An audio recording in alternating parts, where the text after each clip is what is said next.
काल में हम क्या क्या शिक्षाएं ले सकते हैं। तो सामान्यतः पूरे जगत के अंदर हाहाकार मचा हुआ है, विशेष रूप से जो सेकंड वेव है, तो ये तो बहुत ही खतरनाक सिद्ध हो रही है। युवाओं की भी मृत्यु हो रही है, बहुत लोग इन्फेक्टेड, बहुत लोग इससे प्रभावित हो रहे हैं। तो निश्चित रूप से सबके जीवनों में वर्तमान समय में ये कोरोना विषय जो है वो बहुत प्रमुख स्थान लिए हुए है और बड़ी चिंता का कारण बन रहा है। लेकिन भक्त जो है वो हर परिस्थिति में उससे भगवत भक्ति में वो क्या सीख सकता है, इस प्रकार से उसको देखता है, क्योंकि वास्तव में हर परिस्थिति भगवान की कृपा है एक भक्त के जीवन में।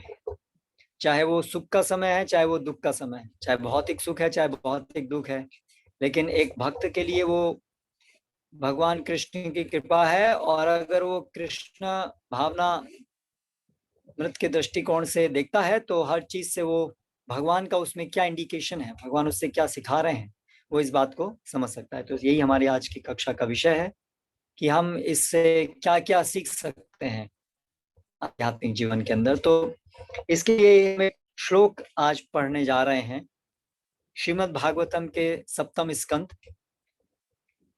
9वें अध्याय। और तो आप इस श्लोक को स्क्रीन पर ला सकते हैं। बालस्य नेह शरणम पितरौ नृसिंह। 7 पॉइंट कौन सा है? इसको खोल। पॉइंट कितना है? 7, 9, 19। 7, 9, 19। यस गुरुजी, अभी मैं खोलता हूँ।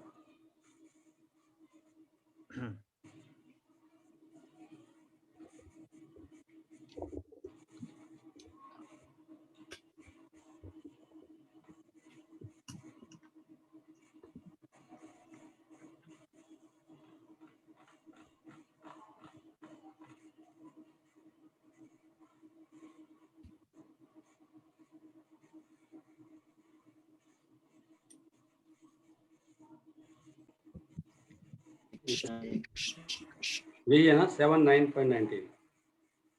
आपको भी आ रहा है नजर? हाँ, अभी स्क्रीन पर आया नहीं अभी। अच्छा, बाकी भक्तों का आ गया? जी प्रभु जी, हरे कृष्ण। तो आपकी स्क्रीन पे नहीं है? अच्छा, ठीक है, कोई बात नहीं। मेरे पास मेरे लिए पढ़ने के लिए है। अगर बाकी भक्तों का आ गया तो कोई बात नहीं, हम आगे। तो ये के द्वारा बोला गया श्लोक है, बालस्य नेह शरणम पितरौ नृसिंह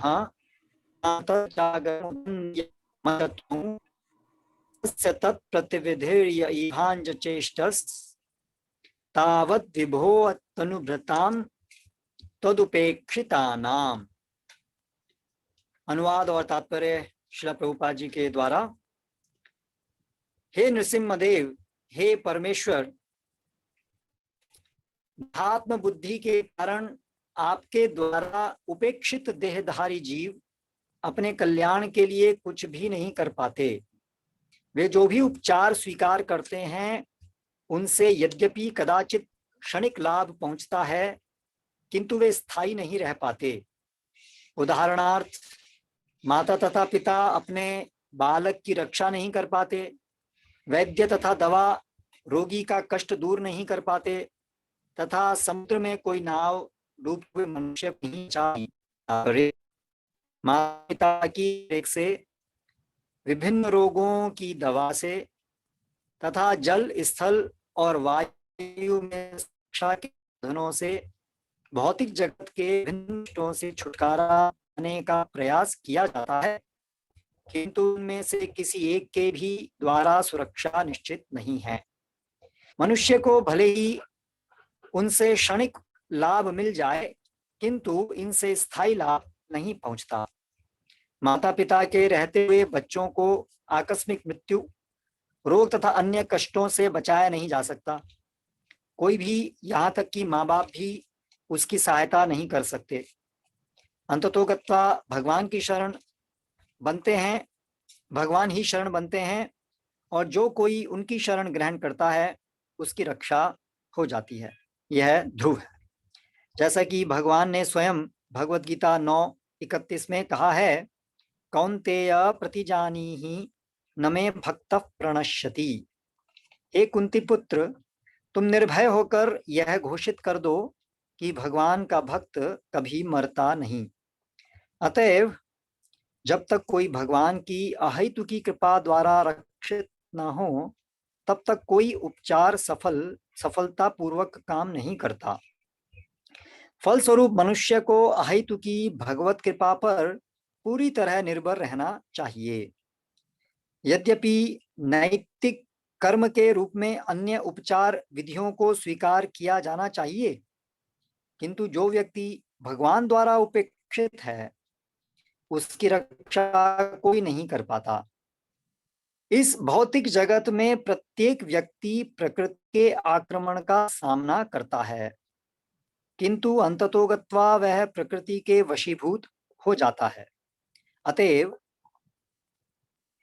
यद्यपि तथाकथित दार्शनिक तथा विज्ञानी भी प्रकृति के प्रहार पर विजय पाना चाहते हैं, किंतु वे अभी ऐसा नहीं कर पाए हैं। कृष्ण भगवत गीता 13:9 में कहते हैं कि संसार के असली दुख 4 हैं, जन्म मृत्यु जरा व्याधि, अर्थात जन्म मृत्यु बुढ़ापा तथा रोग। विश्व के इतिहास में कभी कोई प्रकृति के द्वारा आरोपित इन दुखों पर विजय नहीं पा सकता।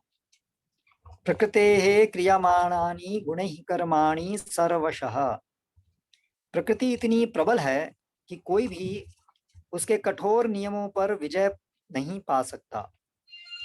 अतएव तथाकथित विज्ञानियों, दार्शनिकों, धर्मज्ञों तथा राजनीतिज्ञों को यह निष्कर्ष निकालना चाहिए कि वे जनता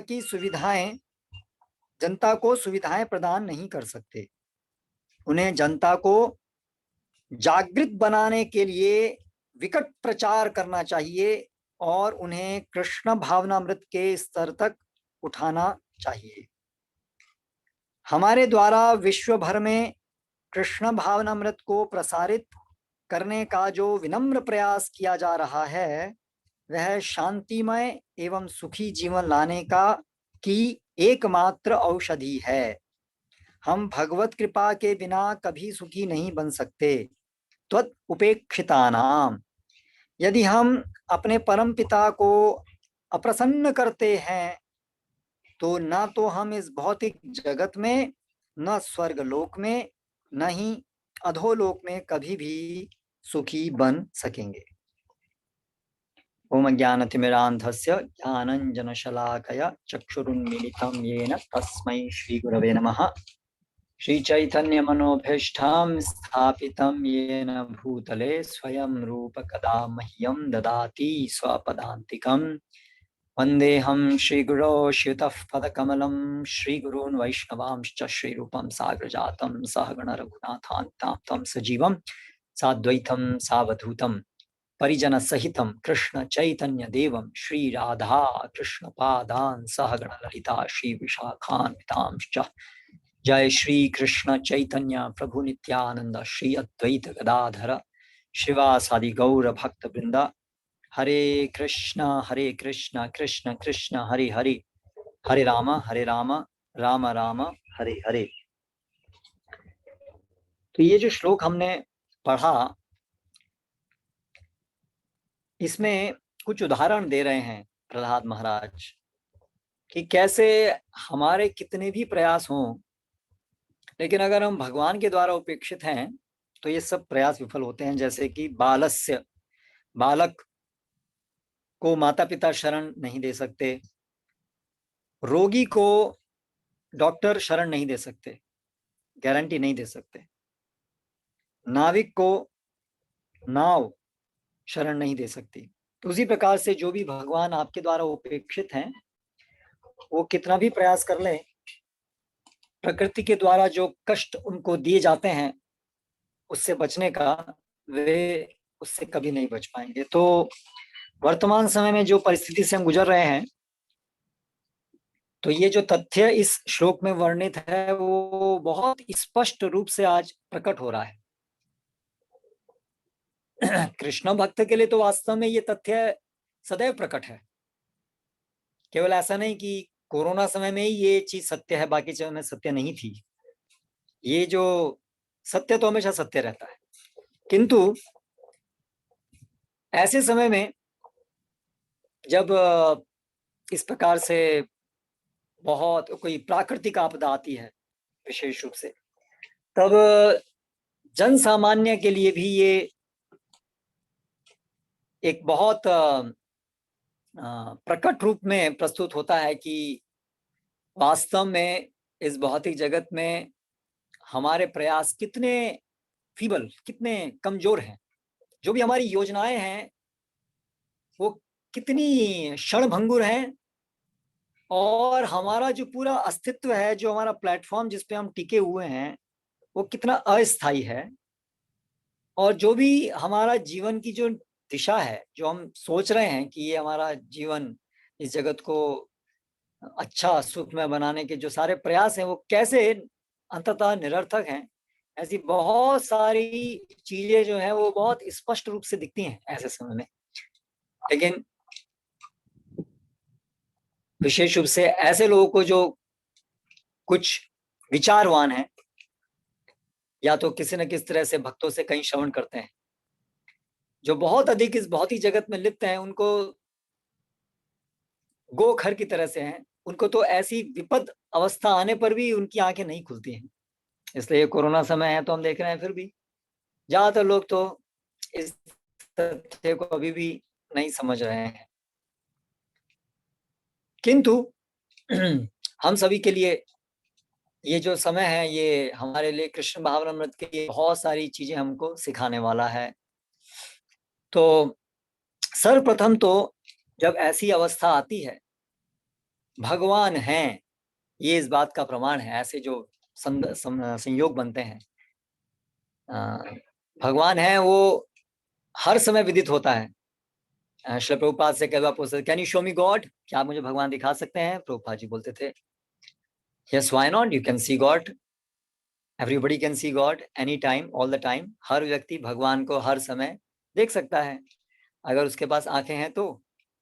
और अगर वो जानबूझ करके आंखें बंद किए हुए है या वो अंधा है, तो सूरज के होते हुए भी जिस प्रकार से सूरज को नहीं देख सकता है, उसी प्रकार से जो व्यक्ति विवेक से अंधा है, जो व्यक्ति पूरी तरह से नास्तिक प्रवृत्ति होने के कारण अंधा है, वो समस्त प्रमाण होने पर भी या भगवान साक्षात उपस्थित होने पर भी भगवान को नहीं देख सकता। इसलिए भगवान को देखना वो चेतना का विषय है, ना कि इन चर्म नेत्रों का विषय है।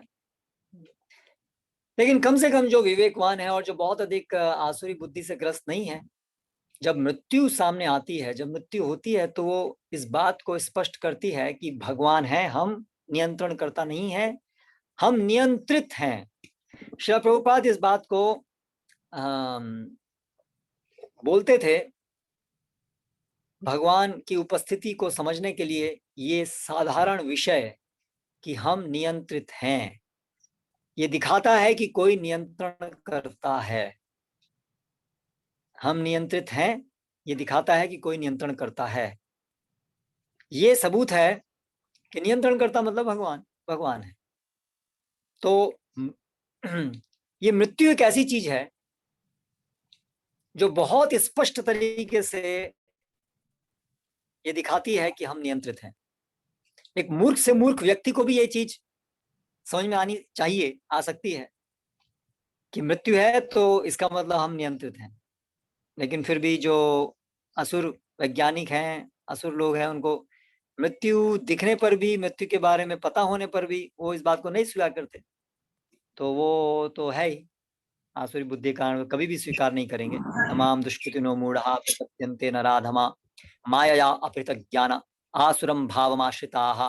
जैसा कि भगवान बताते हैं भगवद गीता में कि 4 प्रकार के लोग कभी मेरी शरण में नहीं आते हैं। तो उसमें जो माया अपहृत ज्ञान है या आसुरम भावमाश्रिता है, तो ये जो आसुरी बुद्धि को से पूरी तरह से उसमें स्थित है, पूर्व कर्म के कारण या भगवान से विशेष ईर्ष्या द्वेष को उन्होंने कल्टीवेट किया है, उसकी वजह से वो कभी भी ये स्वीकार करने को तैयार नहीं है कि भगवान है, चाहे कुछ भी हो जाए। तो उनकी बात तो अलग है। लेकिन एक जो व्यक्ति इतना दुष्कृतिवान नहीं है, जो इनोसेंट है, बालिश, तो उसके लिए ऐसे अवसर पर उसके लिए एक आई ओपनर जैसा होता है। जब वो देखता है कि मृत्यु है, वो उसको स्ट्राइक करती है कि आखिर ये मृत्यु है, इसका मतलब हमारे हाथ में कुछ नहीं है। हम इतने सारे जो प्रयास करते रहते हैं बचने का, अपनी आयु को संभाल के रखने का, वो सब आज स्थापित हो गए कि वो सब निरर्थक है। तो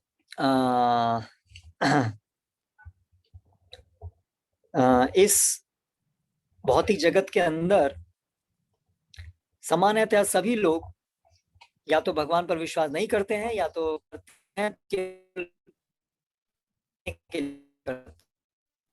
तत्वतः नहीं करते हैं, तत्वतः जानते नहीं है भगवान को, केवल बोलने के लिए बोलते हैं। क्योंकि यदि वास्तव में कोई भगवान को स्वीकार करता है तो स्वाभाविक रूप से उसके जीवन में भगवान को समझना, भगवान के आदेश को समझना और भगवान के आदेश के अनुसार चलना, ये उसकी उसका स्वाभाविक परिणाम होना चाहिए। यदि कोई व्यक्ति वास्तव में भगवान है इस बात को स्वीकार करता है तो ज्यादातर लोग हिंदू समाज में विशेष रूप से बोलते हैं हाँ भगवान में विश्वास है, लेकिन उनके जीवन से हम देख सकते हैं कि वास्तव में वो भगवान में विश्वास नहीं करते हैं, क्योंकि उनके जीवन में भगवान का कोई स्थान नहीं है। केवल यदा कदा मंदिर जाना, यदा कदा कभी भगवान का नाम लेना, इसके अलावा नहीं है। अर्थात वो उनकी जो पूरी समझ है भगवान के विषय में बहुत ऊपरी है, गहरी नहीं है। उनके जीवन में वो केवल एक कहने के लिए है। तो ये जो आज कोरोना काल है, जिसमें हमारे सबके प्रयास, साइंटिस्ट्स, सब लोग के प्रयास एक छोटे से वायरस ने पूरा विफल कर दिए हैं, तो इतना सरल है ये समझना कि यस हम नियंत्रित हैं और वास्तव में मृत्यु तो हमेशा से होती थी। ऐसा तो है नहीं कि कोरोना काल में मृत्यु होनी शुरू हुई है। ठीक है, आज एक बहुत एक स्पेक्टेकुलर तरीके से मृत्यु हो रही है। बहुत सारे लोग पूरे संसार में एक ही चीज से प्रभावित होकर मर रहे हैं। इस तरह से कुछ विशेष हो सकता है, पर अन्यथा मृत्यु तो हमेशा से होती रही है। हर व्यक्ति की मृत्यु होती रही है और बहुत बार इस प्रकार के हर व्यक्ति के जीवन में मृत्यु होती है। हमारे घर में, हमारे अड़ोस पड़ोस में कितनी बार हमने देखा है लोगों को मृत होते हुए। तो उस तरीके से तो ये जो शिक्षा है कि मृत्यु है इसका मतलब भगवान है। मृत्यु सर्वहरश्चाहम, भगवान कहते हैं भगवद गीता में, मृत्यु है मैं हूँ जो सबको हर लेती है। तो वो चीज हमेशा से हमारे सामने है, लेकिन आज के इस समय में अधिक एक आसानी से समझने के लिए, क्योंकि एक साथ बहुत लोग इससे प्रभावित हो रहे हैं। फिर जैसे श्रील प्रभुपाद अक्सर बोला करते थे कि जो हमारे वैज्ञानिक गण हैं वो भले ही पूरा जीवन बोलते रहे कि भगवान नहीं है, हमने भगवान को नहीं देखा, भगवान का कोई होने का कोई सबूत नहीं है, लेकिन अंत में जब मृत्यु होती है तो उनको स्वीकार करना पड़ता है कि भगवान है। स्वीकार करना पड़ता है तो मृत्यु ही वो स्वीकार करना है, क्योंकि मृत्यु आपकी हुई, वो वैज्ञानिक की मृत्यु हुई, अर्थात वो भगवान नहीं है, वो नहीं जानता है कि भगवान कौन है। इसलिए जो उसके वचन थे कि भगवान नहीं है वो वहां पर निरर्थक सिद्ध हुए, क्योंकि अगर भगवान कोई नहीं है तो वो क्यों मरा, वो क्यों अपनी मृत्यु को नहीं रोक पाया? वो तो नहीं चाहता था मरना, कोई नहीं चाहता है मरना। तो अगर भगवान नहीं है तो या तो आप स्वयं भगवान है या अपने नियंत्रण करता है, तो ठीक है, फिर आपको मरना नहीं चाहिए था। और यदि कोई ऐसे ही कोई भौतिक चीज है, सब प्रकृति के सब कुछ नियम हैं जिसके कारण ये सब होता है, तो ठीक है। अगर आप ये जानते हैं कि ये सब प्रकृति के नियम है जिसकी वजह से ऐसा होता है, बाकी इसके अलावा और कुछ नहीं है, तो ठीक है, उन प्रकृति के नियमों को आप जान करके उसको एडजस्ट कर लीजिए। अगर रियली में आप जानते हैं कि प्रकृति के नियम ही हैं जिसकी वजह से सब हो रहा है, बाकी और कुछ नहीं है, आत्मा जैसी कुछ चीज नहीं, तो ठीक है, शरीर को आप थोड़ा सा, जो भी तो भौतिक पदार्थ हैं, तो भौतिक पदार्थ को आप एडजस्ट कर लीजिए। जैसे बहुत सारे हमारे पास मशीन्स होती हैं, मशीन्स को हम रिपेयर कर सकते हैं, उसके पार्ट्स को चेंज कर सकते हैं, तो ठीक है। तो ऐसे ही आप प्रभुपाद ये चैलेंज करते थे, तो ठीक है, तो एक मृत शरीर दे रहे हैं तो आप उसको दोबारा जीवित कर दीजिए। और या तो एक जैसे अंडे से जीवन आता है, तो उसी प्रकार से आप एक एल्ब्यूमिन, है ना, एक ऐसा केमिकल है, वो आप उसको ले लीजिए। और कुछ येलो फैट है, वो एक केमिकल है, उसको ले लीजिए और उससे जीवन ले आइए। तो इस प्रकार से श्रील प्रभुपाद चैलेंज करते थे कि भगवान हैं और हम सब नियंत्रित हैं, इस बात को हमें स्वीकार करना चाहिए। फिर आगे चलें तो ये जो वर्तमान कोरोना समय है, इससे हम एक महत्वपूर्ण शिक्षा लेते हैं कि ये जगत दुखालयम है।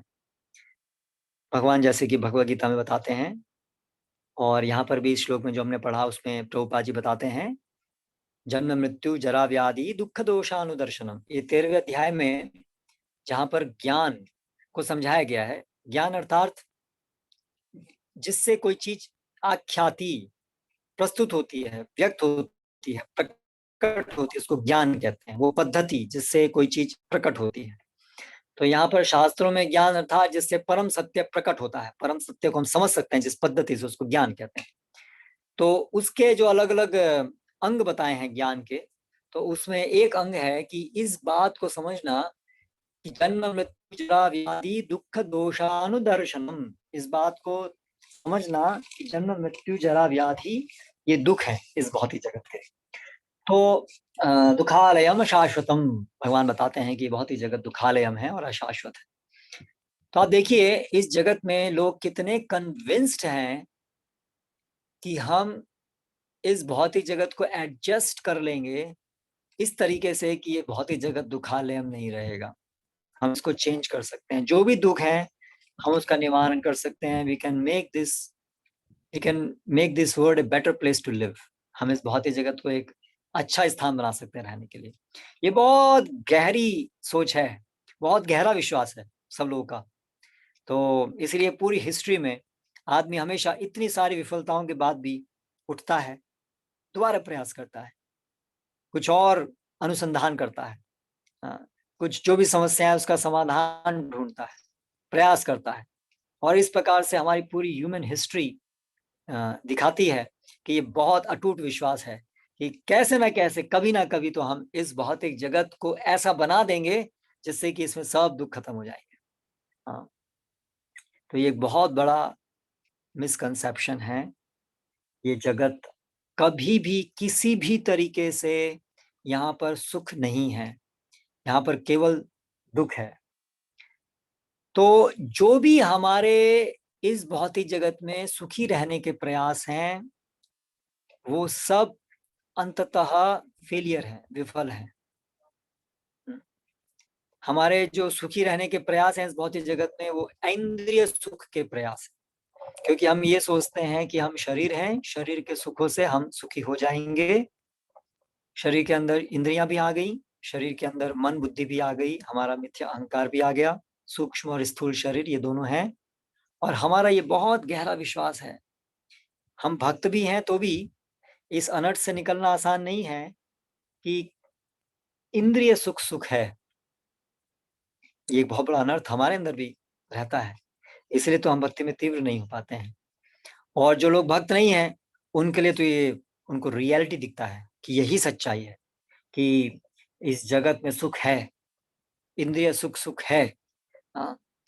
तो भगवान भगवद गीता में क्या कहते हैं इसके विषय में, ये ही संस्पर्शचाप होगा दुख यो न येवते आद्यंतवंत कौन्तेय न तेषु रमते बुधः, कि जो संस्पर्श जब होगा है, संस्पर्श जब होगा किसे कहते हैं, इंद्रियों के संपर्क में जब इंद्रियों के विषय आते हैं तो उससे जो एक प्रकार का सुख प्राप्त होता है उसे संस्पर्शजा भोग कहते हैं। भोगना, संस्पर्शजा, उससे उत्पन्न भोग, इंद्रियों से उत्पन्न सुख, इंद्रिय सुख। तो यही संस्पर्शजा भोगा दुख योनय एवते, वो दुख का कारण है, वो सुख का कारण नहीं है, वो दुख का कारण है। जो इंद्रियों के इंद्रिय विषय के साथ आने से जो फीलिंग होती है, जो एक्सपीरियंस होता है, जो अनुभव होता है, वो दुख का कारण है, सुख का कारण नहीं है।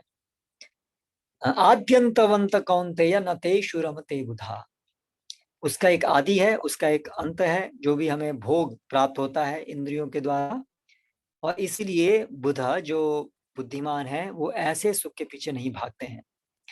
तो पूरा संसार, हम सभी लोग इसी इंद्रिय सुख के पीछे ना जाने कितने कितने कितने कितने जन्मों से भागते रहे हैं। और अभी भक्ति में आने के बाद पंखा तो, स्विच तो शायद बंद किया है, लेकिन पंखा अभी भी घूम रहा है। इसलिए कहीं ना कहीं अपनी लाइफ में कंफर्ट अभी भी हम ढूंढते रहते हैं। अभी भी कहीं ना कहीं है कि ये कंफर्ट्स रियली कंफर्ट्स हैं। तो हम क्या देख रहे हैं इस समय में, आप देखिए, एक ही घर में कई कई लोग मर रहे हैं। उनकी कितनी आशाएं थी जो एक दिन में, एक क्षण में ऐसी खत्म हो रही हैं। जवान जवान लड़के मर रहे हैं। सारी आशाओं पे पानी फिर रहा है। कोई करुणा नहीं है, कोई करुणा नहीं है। एक के बाद एक के बाद एक के बाद एक। ऐसा लग रहा है जैसे पूरा यम काल पूरा उतर आया है। और एक्चुअली ये कोई अभी भी ऐसी चीज नहीं है जो कि अभी बहुत बुरी है। कितनी बुरी स्थिति हो सकती है उसका हम अंदाजा भी नहीं लगा सकते हैं। इतिहास साक्षी है कि इससे बहुत बुरे बुरे समय आए हैं मानव जाति के ऊपर, इस संसार के ऊपर विध्वंसकारी आए हैं। तो कोई नई बात नहीं है। लेकिन इससे ये चीज स्पष्ट है कि क्रूअल बहुत, और क्रूअल एक्चुअली तो हम देखते हैं प्रकृति क्रूअल है, भगवान जो है वो बड़ा निष्ठुर जैसा प्रतीत होता है। लेकिन उनको जो शास्त्रों को नहीं जानते हैं, वास्तव में हम अपने ही किए हुए को भुगत रहे हैं। जैसा कि श्रील प्रभुपाद भी तात्पर्य में बता रहे थे कि हम भगवान के द्वारा उपेक्षित हैं क्योंकि हम भगवान के नियमों का पालन नहीं करते हैं। इस भौतिक जगत में हम अपनी इच्छा से आए हैं, भगवान को भूल करके हम यहाँ पर आए हैं। तो ये मूल कारण है। कृष्णा भूलिया जीव भोगवांछा करे, पाशेते माया तारे झपटिया धरे। तो कृष्ण को भूलने के कारण हम यहाँ हैं। तो दोष किसको दे रहे हैं हम लोग? हम ही इसके लिए उत्तरदायी हैं। और आने के बाद, अभी मनुष्य जीवन मिलने के बाद, भगवान ने हमको भगवद गीता के माध्यम से, शास्त्रों के माध्यम से इतना अच्छा अवसर दिया है कि हम अभी भगवान के आदेशों का पालन कर सकते हैं और उनका पालन करके हम वापस अपने धाम जा सकते हैं, भगवत धाम जा सकते हैं। और जब तक इस जगत में है तब तक भी इस जगत को कम से कम इस प्रकार से रख सकते हैं जो कि हमारी भक्ति के लिए अनुकूल हो। लेकिन आप देखिए इस संसार में हम सभी लोगों के प्रयास कैसे हो रहे हैं। मनुष्य जीवन प्राप्त हुआ और वही आसुरी बुद्धि के कारण हम भगवान के आदेश की पूरी अवहेलना कर रहे हैं। हम सब मिल करके पूरी अवहेलना कर रहे हैं। हमें कोई नहीं पड़ी है कि शास्त्र में क्या कहा गया है। किसको पड़ी है? हमारे सारे नेता, हमारे सारे शिक्षकगण, हमारे माता पिता, रिलेटिव्स, किसी को नहीं पड़ी है। सबको बस पैसा पैसा पैसा, किसी भी तरीके से पैसा कमाओ, एंजॉय, ऐश करो, बस यही एक स्लोगन है। मेन स्लोगन हमारी सोसाइटी का यही है। हमें बचपन से यही हम सुनते आए, एंजॉय एंजॉय एंजॉय एंजॉय। तो भगवान कहाँ है जीवन में? कहाँ है भगवान के प्रभु? क्या उसको साइलेंट में रख दीजिए ना। Sorry for interruption. सो यही हम सुनते आए हैं। तो इस प्रकार से हम तो पूरा निरंतर भगवान के आदेश की अवहेलना करते आए हैं। तो फिर क्या और हम अपेक्षा कर सकते हैं? हम क्या और अपेक्षा कर सकते हैं? हम एक से बढ़कर एक दुष्कर्म कर रहे हैं। पाप कर्म का पूरा हमारा जीवन है। सब मिलकर के पूरी मनुष्य सभ्यता कितने कितने प्रकार के पाप कर रही है।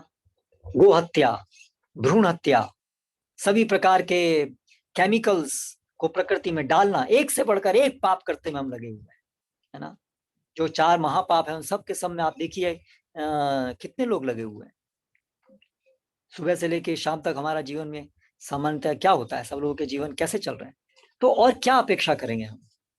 वास्तव में जो वर्तमान जो कलयुग है उसके अंदर जो कष्ट हैं, तो इस भौतिक जगत में दुखालय में है और कष्ट होने चाहिए, लेकिन हम अपने पाप कर्मों से उसको और अधिक कष्टप्रद बना रहे हैं।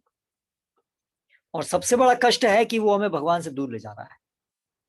तो ये जो समय है, कोरोना या ऐसी कोई भी आपदा है, वो हमें ये सिखाती है कि आप जेल में हैं, आपने कुछ गुनाह किया है, आप सुखी क्यों नहीं हैं, क्यों आपको ये सब कष्ट आ रहे हैं। जैसे कि सनातन गोस्वामी पूछते हैं ना चैतन्य महाप्रभु से कि आमी, मैं कौन हूं, क्यों मुझे ये तीन ताप सता रहे हैं। तो ये प्रश्न वो पूछते हैं, तो ये प्रश्न हम सभी को पूछना चाहिए,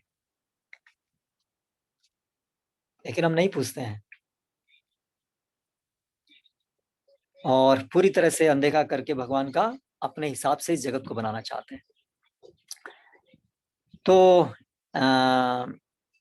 जैसे कि श्रील प्रभुपाद यहाँ पर भी तात्पर्य में लिख रहे हैं कि मनुष्य जो है वो जितना ज्यादा वो प्रकृति पर भगवान की व्यवस्था के विपरीत चलने का प्रयास करेगा, उतना ही वो अपने को जटिलताओं में फंसा लेगा। एग्जैक्टली प्रभुपाद ये शब्द यहाँ पर यूज नहीं किए, पर उस आशय से प्रभुपाद यहाँ पर कुछ पंक्तियां बोले। लेकिन प्रभुपाद ने एक अन्य जगह पर यह स्टेटमेंट दिया, the more we try to exploit mother nature, the more we get entangled into its complexities. जितना हम प्रकृति का शोषण करने का प्रयास करेंगे, उतना ही हम उसकी जटिलताओं में फंसते चले जाएंगे। एक और जगह प्रभुपाद तात्पर्य में लिख रहे हैं कि साइंटिस्ट एंड फिलोसोफर्स, ये दशम स्कंद के अंदर आता है, जहाँ पर ब्रह्म विमोहन लीला अध्याय 13 के अंदर, तो वहां पर जब ब्रह्मा जी विमोहित हो रहे हैं, तो उस तात्पर्य में प्रभुपाद एक सिमिलैरिटी ड्रॉ कर रहे हैं ब्रह्मा में और वैज्ञानिकों में। ब्रह्मा जी अपनी शक्ति के कारण कुछ समय के लिए भ्रमित हो गए और उनको लगा कि ये बालक, ये क्या है मेरे सामने, इसकी परीक्षा लेनी चाहिए। तो भगवान की परीक्षा लेने के कारण उन्होंने अपने को फंसा लिया परेशानियों में। तो इस संदर्भ में श्रील प्रभुपाद वहां लिखते हैं कि उसी प्रकार से जो हम लोग हैं वैज्ञानिक गण, और वैज्ञानिक गण मतलब केवल वैज्ञानिक नहीं है, हम सब भी उनके साथ ही हैं, क्योंकि सब वैज्ञानिकों को फॉलो कर रहे हैं ना हम लोग। इसलिए केवल वैज्ञानिक गणों के ऊपर ही दोष नहीं है, उन सभी के ऊपर है जिनकी इन वैज्ञानिकों में श्रद्धा है और जो उनको प्रोत्साहित कर रहे हैं और जो उनको पालन कर रहे हैं, फॉलो कर रहे हैं सभी। तो ये सब जो हैं वो लोग भी इस प्रकार से भगवान की व्यवस्था को परास्त करने का प्रयास कर रहे हैं और इसके परिणाम स्वरूप वो अत्यधिक जटिलताओं में फंसते जा रहे हैं। तो ये बहुत पर्टिनेंट है ये स्टेटमेंट।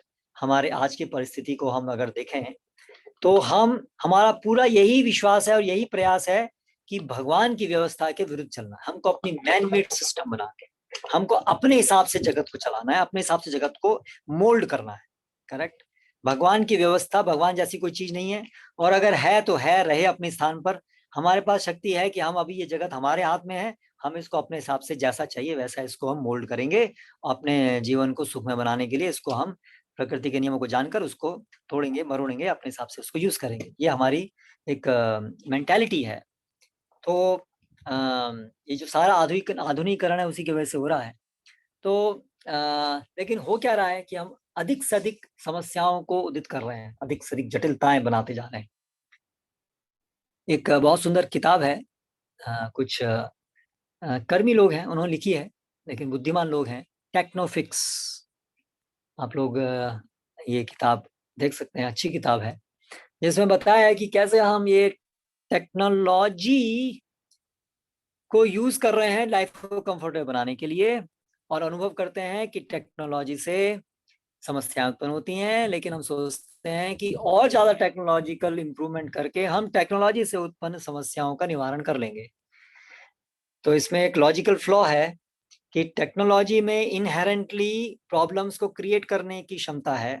तो एक्स्ट्रा टेक्नोलॉजी से जब आप उसके द्वारा क्रिएटेड प्रॉब्लम्स को फिक्स करने की कोशिश करेंगे, तो वो जो टेक्नोलॉजी की इनहेरेंट प्रॉब्लम है, वो जो टेक्नो फिक्स है, टेक्नोलॉजी के द्वारा जो हम फिक्स करने की कोशिश कर रहे हैं प्रॉब्लम को, उसमें भी तो वो इनहेरेंट फ्लॉ रहेगा कि और नई समस्याओं को उत्पन्न करने की क्षमता। इसलिए परिणाम स्वरूप क्या होगा कि एक के बाद एक जटिलताएं और अधिक बढ़ती जाएंगी, परेशानियां और अधिक बढ़ती जाएंगी। हम ज्यादा से ज्यादा टेक्नोलॉजिकल फिक्सेशंस को यूज करेंगे और अपने को ही हम जैसे एक सिल्क का कीड़ा अपने को कुकून में फंसा लेता है, तो उसी प्रकार से हम अधिक से अधिक अपने को इस भौतिक जगत की जटिलताओं में फंसा रहे हैं। तो आज हम देख रहे हैं कि कोरोना इम्यूनिटी, जिनकी इम्यूनिटी नहीं है उनके ऊपर कहर ढा रहा है। विशेष रूप से इम्यूनिटी बहुत इंपॉर्टेंट, और ये देखने में आया है कि जो लोग अभी भी इतने बिगड़ गए हैं आज हमारे गांव, लेकिन फिर भी आज भी शहरों के कंपैरिजन में गांव में जो कोरोना की पिक्चर है वो काफी डिफरेंट है। अभी वर्तमान समय में मैं भी एक ग्रामीण क्षेत्र में हूँ कुछ महीनों से, और यहाँ पर भी बहुत लोग प्रभावित तो हो रहे हैं, लेकिन जो सीरियसनेस, जो कॉम्प्लेक्सिटीज जो शहर के लोगों में आम रूप में देखी जा रही है, उतनी यहाँ के लोगों में नहीं देखी जा रही है। लोग सामान्यतः हॉस्पिटल बहुत कोई कम जा रहे हैं, अपने ही घर में रहते हैं, कुछ थोड़े समय के लिए बुखार होता है और थोड़े समय में दवाई, वही लोकल डॉक्टर्स, कोई हाई फाई दवाई नहीं, यही कुछ पैरासिटामॉल इत्यादि और कुछ बेसिक एंटीबायोटिक्स लेते हैं और धीरे धीरे ठीक हो जा रहे हैं। तो ऐसा प्रतीत होता है कि और जो कि प्रतीत नहीं है बल्कि एक्चुअली ये फैक्ट है कि शहरी जीवन से हमारा जो शरीर है, तो उसकी जो अवरोधक शक्ति है वो कम होती है, क्योंकि पूरा एनवायरनमेंट पॉल्यूटेड है, जो हम खा रहे हैं उसमें सत्व नहीं है, शक्ति नहीं है, तो हमारी इम्यूनिटी पावर वीक होती है। और लाइफ स्टाइल इस प्रकार का है, सेडेंट्री लाइफ स्टाइल है, एक ही जगह बैठे रहना, तो उससे जो शरीर की जो अवरोधक शक्ति इत्यादि है वो कहीं ना कहीं डायरेक्टली इनडायरेक्टली प्रभावित होती है। और मुख्य रूप से जो फेफड़े हैं, तो उसकी जो शक्ति है, तो स्वच्छ हवा रहना और कार्य करना, लेबर वर्क करना, सम हैवी वर्क करना, जिससे कि फेफड़ों की शक्ति बरकरार रहती है, तो वो नहीं होने की वजह से तो फेफड़े वीक रहते हैं। तो उसकी वजह से ये कोरोना वायरस जब आता है तो ये सब जो हमारे अंग हैं उनको बड़ी आसानी से वो प्रभावित कर पाता है। तो ये एक महत्वपूर्ण लेसन होना चाहिए अगर हम इसके ऊपर स्टडी करें प्रॉपरली, कि कोरोना का इफेक्ट शहरी लोगों में और कोरोना का इफेक्ट ग्रामीण स्तर में जो लोग रह रहे हैं उनमें। हालांकि वर्तमान समय में जो गांव है वो बहुत तरीके से तो वो आधे शहरी बन चुके हैं। लोग जो गांव में भी आज रह रहे हैं वो खुद भी जो खुद का उगाया है वो नहीं खाते हैं, खुद का उगाया सब बेचते हैं ज्यादातर लोग। तो काफी हद तक बिगड़ चुके हैं गांव वर्तमान समय में, लेकिन फिर भी जो भी थोड़ा अंतर है, प्रदूषण कम है और अभी भी कुछ ज्यादा मेहनत करते हैं इत्यादि, तो उससे भी ऐसा दिख रहा है कि अंतर है। तो ये एक छोटा है लेकिन बड़ा महत्वपूर्ण चीज है कि हमने ये जो शहरीकरण किया है, हमने ये जो पूरा आर्टिफिशियल लाइफ स्टाइल क्रिएट किया है, वो उससे हमने अपने ही पैरों पे कुल्हाड़ी मारी है, अपने ही पैरों पे कुल्हाड़ी मारी। और एक और कारण, शहरी जीवन में सब लोग नजदीक नजदीक रह रहे हैं, एक ही अपार्टमेंट के अंदर बहुत सारे लोग रह रहे हैं, बहुत नजदीक नजदीक रह रहे हैं। लेकिन ग्रामीण क्षेत्रों में इतना नजदीक रहने की कोई आवश्यकता नहीं, क्योंकि वहां पर जमीन उपलब्ध है और जीवन का स्टाइल ऐसा है कि वहां पर आप एक ही साथ में ऐसे नहीं रह सकते, खेत हैं, जमीनें हैं, तो आराम से दूर दूर रहते हैं और इतने ज्यादा कंजस्टेड नहीं है। तो कंजस्टेड ना होने की वजह से जो रोग जो है वो स्वाभाविक रूप से कम फैलता है, इतनी आसानी से नहीं फैलता है, वायरल लोड कम होता है। एक सिवियरिटी को डिसाइड करने वाला एक फैक्टर है कि जो ये वायरस है कोरोना, वो कितनी मात्रा में आपने ग्रहण किया है। तो ये भी एक अंतर है ग्रामीण जीवन में। तो इस प्रकार से एक जो समझने वाला आदमी है उसको समझना चाहिए कि आखिर ये जो आधुनिक जीवन है उससे आखिर हमने प्राप्त क्या किया है। केवल समस्याएं उदित की हैं, कुछ जो तथाकथित कुछ सुविधाएं हैं, लेकिन वो बहुत कॉस्टली हैं, एक बहुत बड़ा प्राइस हम लोग को देना पड़ रहा है, बहुत बड़ी कीमत उसकी हमको चुकानी पड़ रही है। उस कीमत को तो गिनिए, क्या कीमत हमको चुकानी पड़ रही है उस छोटी छोटी सुविधाओं की। जो छोटी सुविधाएं वास्तव में अगर हम अपने जीवन को ढाल लें तो वो सुविधाओं की आवश्यकता नहीं। जैसे एसी एक सुविधा है फॉर एग्जाम्पल, उदाहरण के लिए, लेकिन आप अपने जीवन को ऐसे ढाल सकते हैं कि आपको एसी के बिना पता भी नहीं चलेगा कि आपको एसी की आवश्यकता है। अगर आप अपने जीवन को इस प्रकार से ढालेंगे कि आप एसी के बिना रहेंगे, तो आप देखिए जो लोग एसी के बिना रहते हैं they never feel that we need AC. लेकिन जो लोग रहते हैं एसी में तो उनके लिए फिर वो एसी एक आवश्यकता बन जाती है, they become addicted to it. तो शरीर के अंदर इतनी क्षमता है ढालने की, तो फिर क्यों हम इन सुविधाओं को क्रिएट करने में समय और शक्ति को बर्बाद करें, बल्कि हमें अपने को शरीर को ढालने में उसके लिए कोई श्रम नहीं करना है, बस केवल आप शरीर को सुविधाओं को प्रदान करने में श्रम मत लगाइए, जैसा है वैसे ही छोड़ दीजिए, वो अपने आप ढल जाएगा। अभी रिसेंटली हम जहाँ रह रहे हैं वहां पर एक एक राजस्थान से ग्रुप आया, तो उनके पास ऊंट, एक ऊंट का झुंड था, कम से कम भी 30-40 ऊंट होंगे, और उनके पास 5,000 भेड़ें थी। तो ये लोग इस प्रकार से जाते जाते हैं इस समय में अलग अलग दूर दूर जगह पे, और इस तरह से जो उनके जानवर हैं उनको घास चारा मिलता है चरा करके, तो ये उनका जीवन है। तो हमने देखा कि इन लोगों के लिए ये कहीं भी रह सकते हैं, इनको कोई मकान होना चाहिए ऐसी अपेक्षा नहीं है, कहीं पर भी अपना तंबू डाल सकते हैं, रह सकते हैं, ठंड है गर्मी है, इन्होंने अपने शरीर को ऐसा ढाल लिया है, और उनके बच्चे भी हैं उनके साथ साथ, छोटे छोटे, स्त्रियां हैं, पुरुष हैं, सब हैं। तो उनको ये जीवन को, जीवन की आवश्यकताएं जो हैं वो इतनी सिंपल है उनके लिए कि उनके लिए वो चिंता है ही नहीं कि ये व्यवस्था होगी कि नहीं होगी, ये व्यवस्था क्या होगा, वो व्यवस्था क्या होगा, नहीं, जस्ट प्रकृति की गोद में वो लोग जी रहे हैं, डायरेक्टली प्रकृति गोद में। तो जितना हम प्रकृति की गोद में जीना सीख लेंगे, उतनी हमारी टेंशन, एंजाइटी की कृत्रिम सुविधाएं चाहिए उतनी कम हो जाएंगी। और बोनस के रूप में प्रकृति गोद में जीने से, ऑफ कोर्स प्रकृति गोद में जीने में कुछ हार्डशिप्स भी हैं, मैं ऐसा नहीं कह रहा कि केवल रोजी पिक्चर है, तो कुछ है कठिनाइयां, और वो तो इस भौतिक जगत ही कठिनाइयां, हमें स्वीकार करना पड़ेगा, इस भौतिक जगत में कठिनाई तो है, ये दुखालय हम हैं, लेकिन बेस्ट पॉसिबल तरीका है कि हम प्रकृति की गोद में जितना कंफर्ट पॉसिबल है उस कंफर्ट में ही रहें, उसको सुधारने की कोशिश नहीं करें। उसको सुधारने जाएंगे तो और कॉम्प्लिकेट बनाएंगे और समस्याओं को खड़ा करेंगे। और रियल कंफर्टेबल लाइफ तो क्या है, वो भगवान की का सेवक बनना है, that is a real comfort. उसके अलावा तो मेटीरियली सादा जीवन भी कोई एक्चुअली कंफर्टेबल नहीं है, क्योंकि वहां पर मृत्यु तो है, वहां पर भी अंततः सिंपल लाइफ में भी अंततः मृत्यु है। हाँ, जीवन सरल होने की वजह से जो अनावश्यक समस्याएं जो हमने अपने ऊपर ले ली हैं वो नहीं है, वो एक बहुत बड़ी बात है, लेकिन फिर भी केवल सादा जीवन जीने से ही तो जीवन सुखमय नहीं हो सकता, क्योंकि जन्म मृत्यु बुढ़ापा बीमारी तो वहां पर भी है। इसलिए वास्तव में एक बहुत बहुत महत्वपूर्ण शिक्षा जो हमें इस कोरोना काल में हम सबको लेनी है कि हमें इस भौतिक जगत को इम्प्रूव करने के प्रयास की जगह इस भौतिक जगत को छोड़ करके भगवत धाम जाने को अपने जीवन का लक्ष्य बनाना चाहिए बड़ी गंभीरता से। इस भौतिक जगत से अटैचमेंट्स को छोड़ना चाहिए। पहले तो समझना चाहिए कि इस भौतिक जगत के साथ जितना हम अटैच होंगे उतना ही हम दुखी होंगे।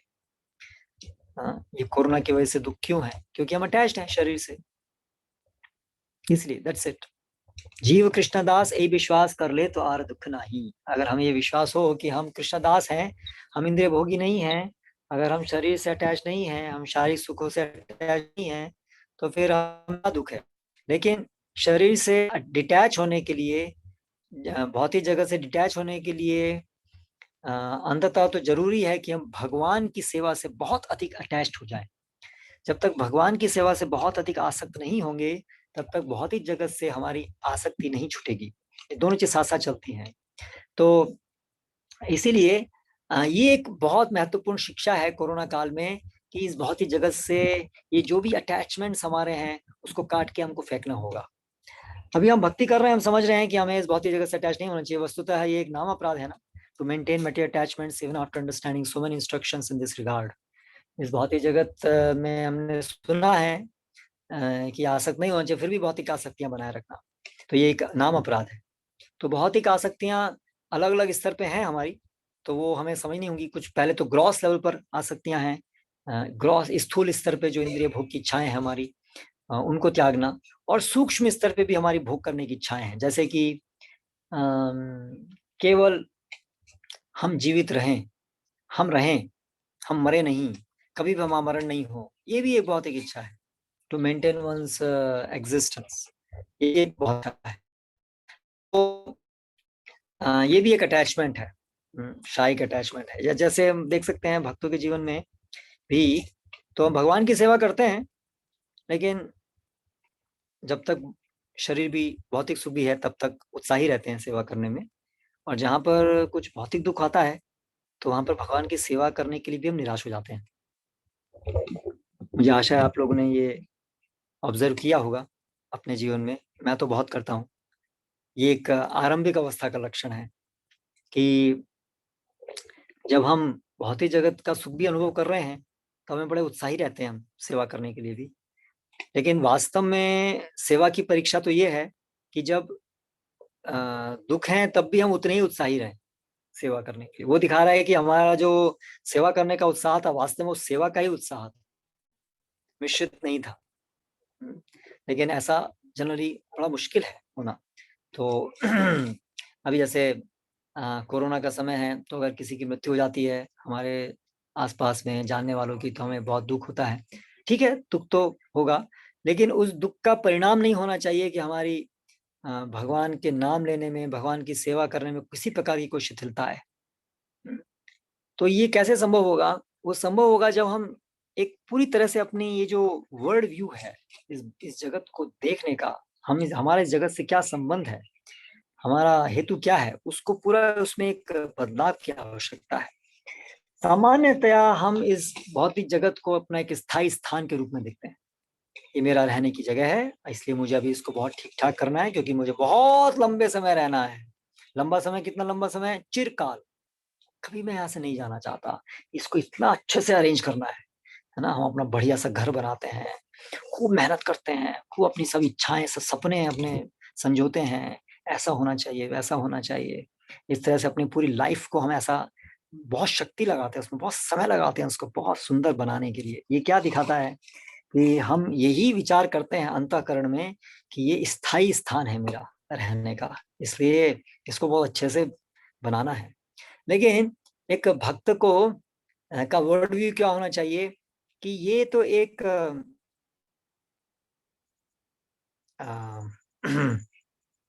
होटल है, धर्मशाला एक, हम एक तीर्थ यात्रा पे निकले हुए, हम एक तीर्थ यात्रा पे निकले हुए। ये भौतिक शरीर एक पड़ाव है, ये भौतिक शरीर एक पड़ाव है उस तीर्थ यात्रा। तीर्थ यात्रा का अर्थ होता है भगवान की तरफ जाना। तीर्थ जो हमें, ब्रिज जो हमें इस जगत से भगवत धाम ले जाए, क्रॉस करा दे हमको, उसको तीर्थ कहते हैं। ये तीर्थ का एक अर्थ है। तो तीर्थ यात्रा अर्थात वो यात्रा जिससे हम इस भौतिक जगत से भगवत धाम जाने की यात्रा तय करते हैं, वो तीर्थ यात्रा है। तो ये मनुष्य जीवन तीर्थ यात्रा है, उस तरह से हमें इसको समझना चाहिए। ये मनुष्य जीवन तीर्थ यात्रा है, ये मनुष्य जीवन का एक ही काम है, ये तीर्थ यात्रा है। हमें अभी हम यात्रा पर हैं, हमें इस भौतिक जगत से भगवत धाम जाना है, हम इस यात्रा में। और ये जो मनुष्य जीवन है एक ऐसा पड़ाव है। ये यात्रा तुम्हारी बहुत लंबे समय से चल रही है, लेकिन ये एक मनुष्य जीवन इसमें एक पड़ाव है, और ये बड़ा महत्वपूर्ण पड़ाव है। और हर पड़ाव में हम क्या करते हैं? आगे की यात्रा की तैयारी करते हैं। अगर आप किसी यात्रा को कर रहे हैं और वहां पर एक पड़ाव पर पहुंचते हैं और फिर सही ऊपर की तरफ नहीं जाकर, आगे की तरफ नहीं जाकर के यदि आप वापस गलत रास्ते पे आ जाते हैं, नीचे की तरफ आने लगते हैं, तो फिर क्या फायदा हुआ? आपने वो पड़ाव का उपयोग करना था आगे जाने के लिए, लेकिन आपने उस पड़ाव से रिवर्स गियर डाल दिया, आप पीछे की तरफ आने लगे, तो आप गलत दिशा में चले गए। तो ये जो मनुष्य जीवन है वो पड़ाव है कि अभी और आगे जाना है, अभी भगवत धाम की तरफ आगे बढ़ना है। लेकिन ज्यादातर लोग क्या कर रहे हैं? मनुष्य जीवन के पड़ाव पे आते हैं और दोबारा पशु जीवनी में एंटर करते हैं, है ना। क्योंकि वो भगवान के आदेशों का पालन नहीं करते हैं, भक्ति नहीं करते हैं, भगवान के प्रति अवहेलना करते हैं। इसकी वजह से वो क्या करते हैं कि मनुष्य जीवन जैसा एक बड़ा पड़ाव था, बहुत नजदीक थे हम भगवान के, लेकिन उस पड़ाव पे पहुंचकर वो ऐसा कार्य करते हैं जिससे कि आगे जाने की जगह वापस रिटर्न, यू टर्न लेकर के वापस पशु योनि में चले जाते हैं। तो लेकिन नहीं, हमें ऐसा नहीं करना है। हमें ये एक मनुष्य जीवन के पड़ाव को बहुत अच्छे से इसको उपयोग करना है, अच्छे से उपयोग करना है, लेकिन समझना है कि है पड़ाव, इसके ऊपर इसको चिपकना नहीं है। पड़ाव मतलब आपको उसको भी छोड़ना है, आगे बढ़ना है ना। आप पड़ाव में कभी गए, वहां पर छोटा मोटा आपने कुछ अपना तंबू गाड़ा और थोड़े समय के लिए विश्राम किया, जो भी व्यवस्था थी की, और फिर आगे चले। ऐसा नहीं कि विचार किया कि अब यहीं रहेंगे, नहीं, ये तो पड़ाव है, ये हमारा गंतव्य नहीं है। गंतव्य अलग चीज है, पड़ाव अलग चीज है। तो उसी प्रकार से जो मनुष्य जीवन है ये हमारा केवल एक पड़ाव है, हमें इसी रूप में इसको देखना चाहिए। तो ये शरीर भी एक पड़ाव है, तो फिर ये शरीर तो जाना है, आज नहीं तो कल, कोरोना से या तो किसी भी चीज से जाना है। तो इसलिए हम क्यों इसमें आसक्त रहे, है ना। हमें तैयार रहना चाहिए, हमें कि हमें कभी भी शरीर छोड़ना पड़ सकता है। ये एक बहुत बड़ा शिक्षा है कोरोना से कि ये शरीर जीवन तलमला, ये जो कमल की पत्ती है, कमल दल जल जीवन तलमल, कमल की जो पत्ती है उसके ऊपर जैसे एक पानी की बूंद इधर उधर इधर उधर ऐसे ही डोलती रहती है, तो उसी प्रकार से ये हमारा जो शरीर है वो ऐसे ही है, अस्थायी है, कभी भी ये खत्म हो सकता है। ये भी एक बहुत बड़ी शिक्षा है कि ये जो हमारी मशीनरी है, ये जो ह्यूमन बॉडी है, ये बहुत नाजुक है। एक छोटा सा वायरस इसको खत्म कर सकता है। एक और बहुत बड़ी शिक्षा है। चाहे हम हैवीवेट चैंपियन हो, चाहे हम मिस यूनिवर्स हो, लेकिन ये बॉडी बहुत नाजुक है। बहुत नाजुक है, इसलिए इस पे घमंड मत कीजिए। सोचिए मत कि आप जिम जाते हैं, आपकी बहुत स्ट्रांग बॉडी है, आप बहुत यंग हैं, अभी तो आप निश्चित रूप से नहीं मरेंगे, ये शरीर नहीं मरेगा, नहीं, बहुत फ्रेजाइल है ये शरीर, बहुत फ्रेजाइल है। ये मशीनरी है बहुत फ्रेजाइल। इसलिए प्रहलाद महाराज बताते हैं, दुर्लभम मानुषम जन अनर्थम अपि, अनर्थ ये जो बहुत ये क्षणिक होने पर भी अर्थदम, अनित्यमपि अनित्य होने पर भी अर्थदम है, ये अनित्य है, बहुत क्षणिक, बहुत कमजोर है, लेकिन बड़ा अर्थपूर्ण है।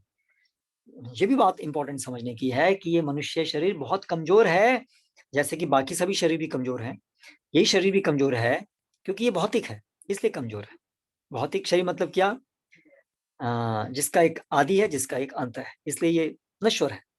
लेकिन अर्थदम, लेकिन ये बड़ा महत्वपूर्ण है क्योंकि इससे हम ये पड़ाव की तरह से यदि हम इसको उपयोग करते हैं तो हम भगवत धाम जा सकते हैं।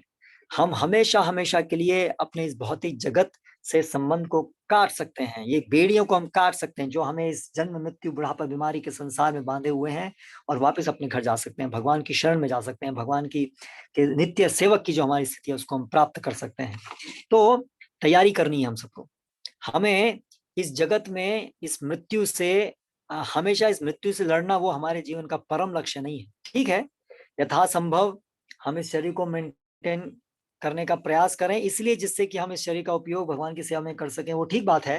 लेकिन ऐसा नहीं कि हमारा जीवन का लक्ष्य है मृत्यु से लड़ना, हमारा लक्ष्य है मृत्यु की तैयारी करना, और वो मृत्यु कभी भी आ सकती है। इसलिए हमारा मुख्य इम्पैटस होना चाहिए कि हम मृत्यु की तैयारी करें।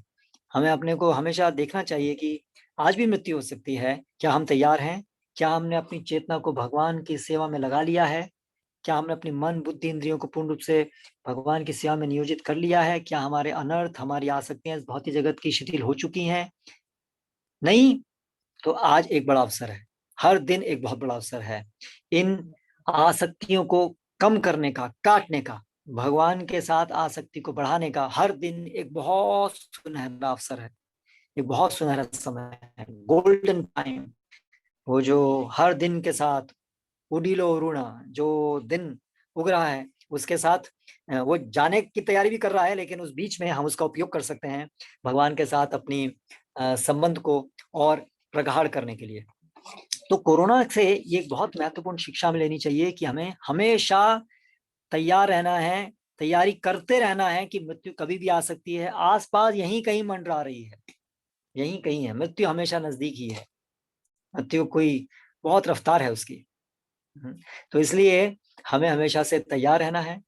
और एक और महत्वपूर्ण चीज, जो बहुत महत्वपूर्ण शिक्षा एक और श्रील प्रभुपाद के तात्पर्य से जो हम ले सकते हैं, कि अगर हमें लोगों की मदद करनी है इस कोरोना काल में, भक्त जो है वो पर दुख दुखी होते हैं, दूसरे के दुखों को देख करके वो दुख का अनुभव करते हैं। तो हमें अगर दूसरों की मदद करनी है तो कैसे कर सकते हैं हम दूसरों की मदद? तो इस श्लोक में बताया कि हे भगवान, प्रहलाद महाराज कह रहे हैं, जो लोग आपके द्वारा उपेक्षित हैं उनकी सारी योजनाएं विफल होंगी। तो जब कोरोना समय आता है, जब भी कोई ऐसी विशेष महामारी या प्राकृतिक प्रकोप होते हैं, तो सब संसार के अभक्त लोग विशेष रूप से आयोजन करते हैं, कूद पड़ते हैं प्रकृति के इस हमले का विरोध करने का, मिल करके समाज सेवा के नाम पर, समाज सेवा के नाम पर सब लोग मिल करके एक दूसरे की मदद करते हैं कि हम इस प्राकृतिक प्रकोप को काट लेंगे जो हमारे इस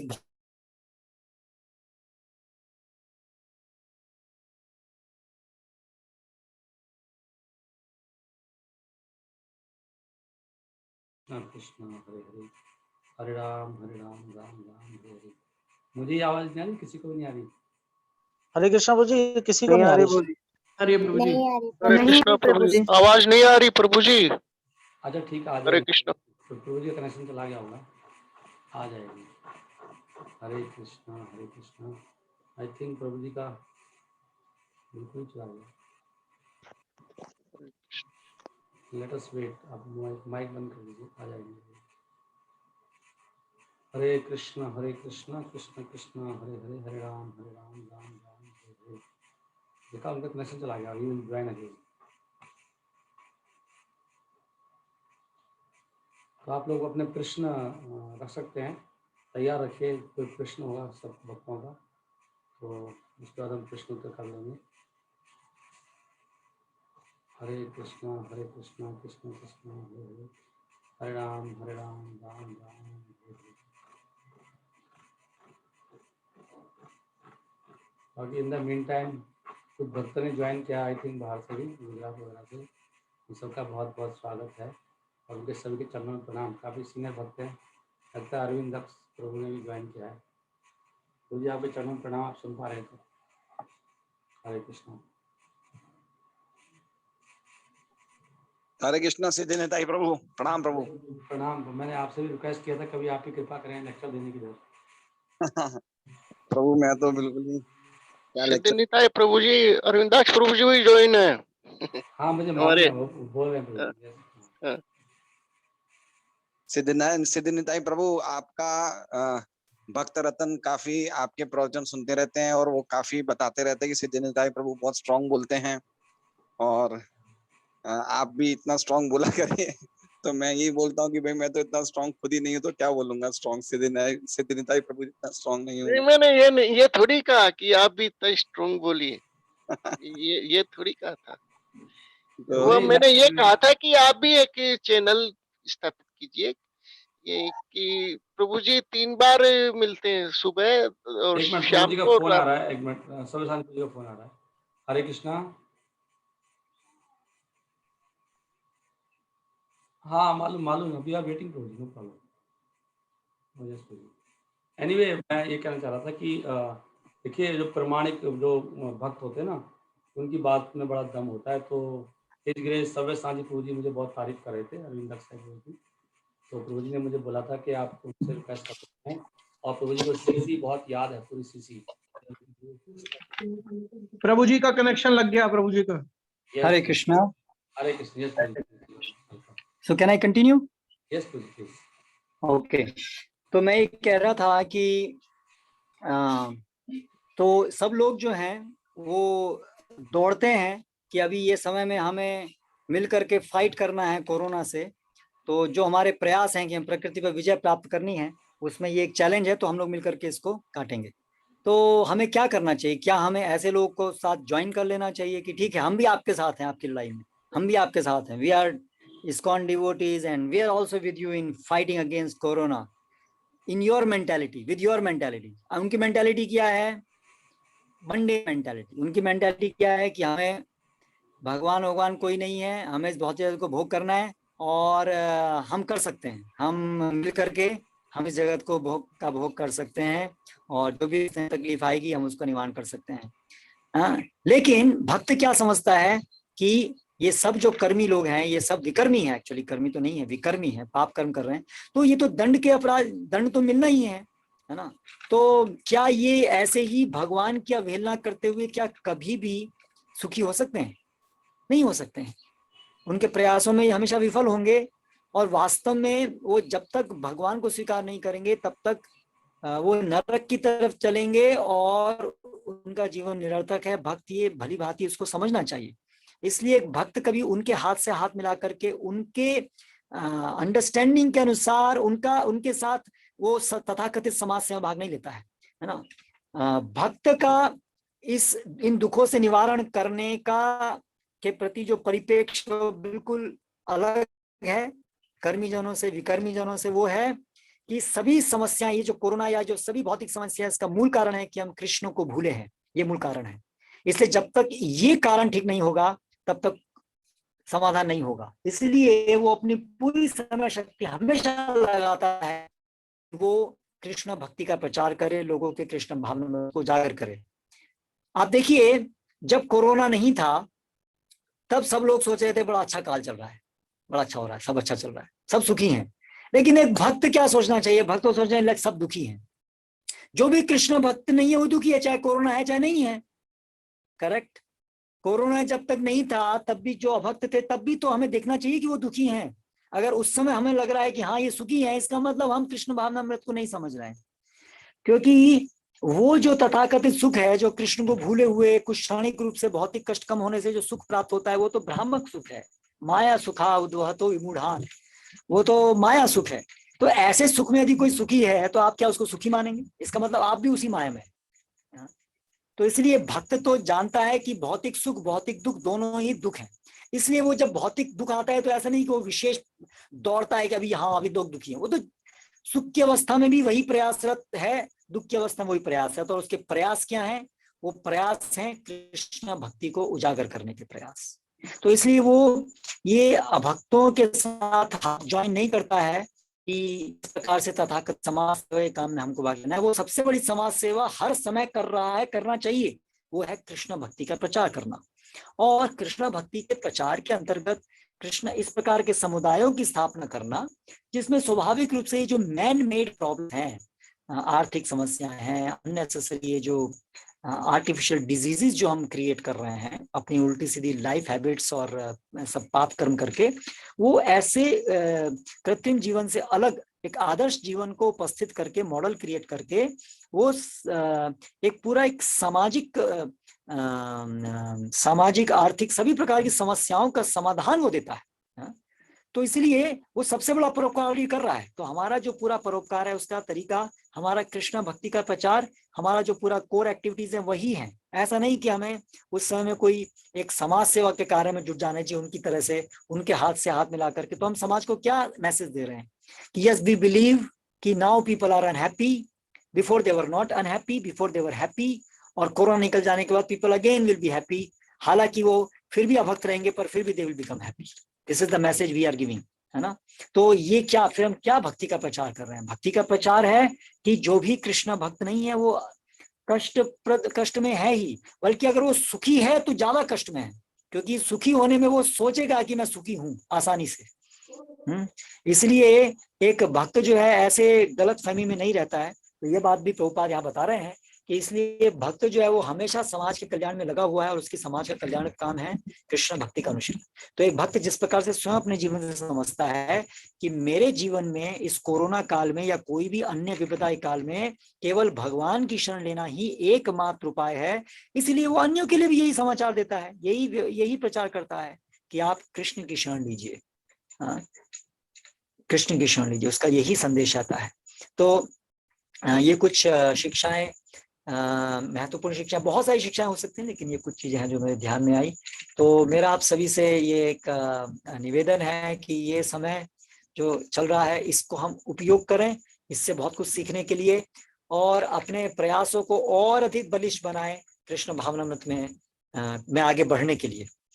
जब भी कष्ट आ रहे हैं, तकलीफ आ रही है, तो उसको हम देखें कि ये कृष्ण हमें सिखा रहे हैं इसके माध्यम से कि don't stay in this world. ये जगत जो है ये रहने का स्थान नहीं है, रहने लायक नहीं है। Don't plan to stay for long in this world. इस जगत में लंबे समय रहने की योजना मत बनाओ। इस जगत से निकलो और निकल करके कहा भगवान के चरणों को पकड़ने के लिए अपना जीवन समर्पित करो।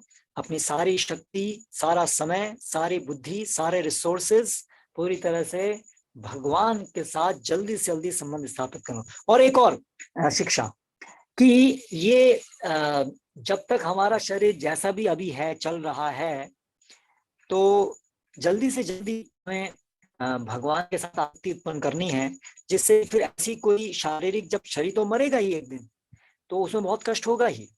तो वो कष्ट की स्थिति में भी हमारी कृष्ण चेतना धूमिल ना हो पाए, उसके लिए हमें जब तक ये शरीर हमारा चल रहा है, कुछ हद तक ठीक ठाक है, तब तक हमें भगवान के साथ इतनी आसक्ति कर लेनी चाहिए कि फिर ये बड़ी बड़ी विपदा आने पर भी हमारी चेतना कृष्ण भावनामृत से विपथ न हो। अर्जेंसी है कृष्ण भावनामृत का अनुशीलन, भगवान श्री कृष्ण के साथ हमारा संबंध स्थापित करना अर्जेंसी है। It's the most urgent thing in anyone's life.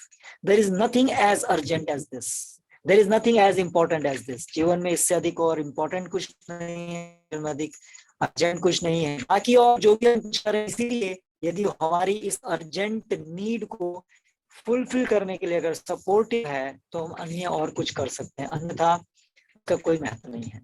तो ये भी एक बहुत महत्वपूर्ण है, अर्जेंसी है कृष्ण भावनामृत का अनुशीलन। तो हम सभी को श्रील प्रभुपाद की शिक्षाओं को हमेशा फ्रेश रखना है अपनी चेतना में, और हमेशा भगवान श्री कृष्ण के नाम कीर्तन और उनकी इच्छाओं को, आचार्य की इच्छाओं को पूर्ति करने के लिए अपना जीवन लगाना है। तो इन वचनों के साथ मैं यहाँ पर समाप्त करता हूँ। हरे कृष्णा। अभी कोई प्रश्न यदि किसी भक्त का है इस संदर्भ में तो कृपया आप पूछ सकते हैं।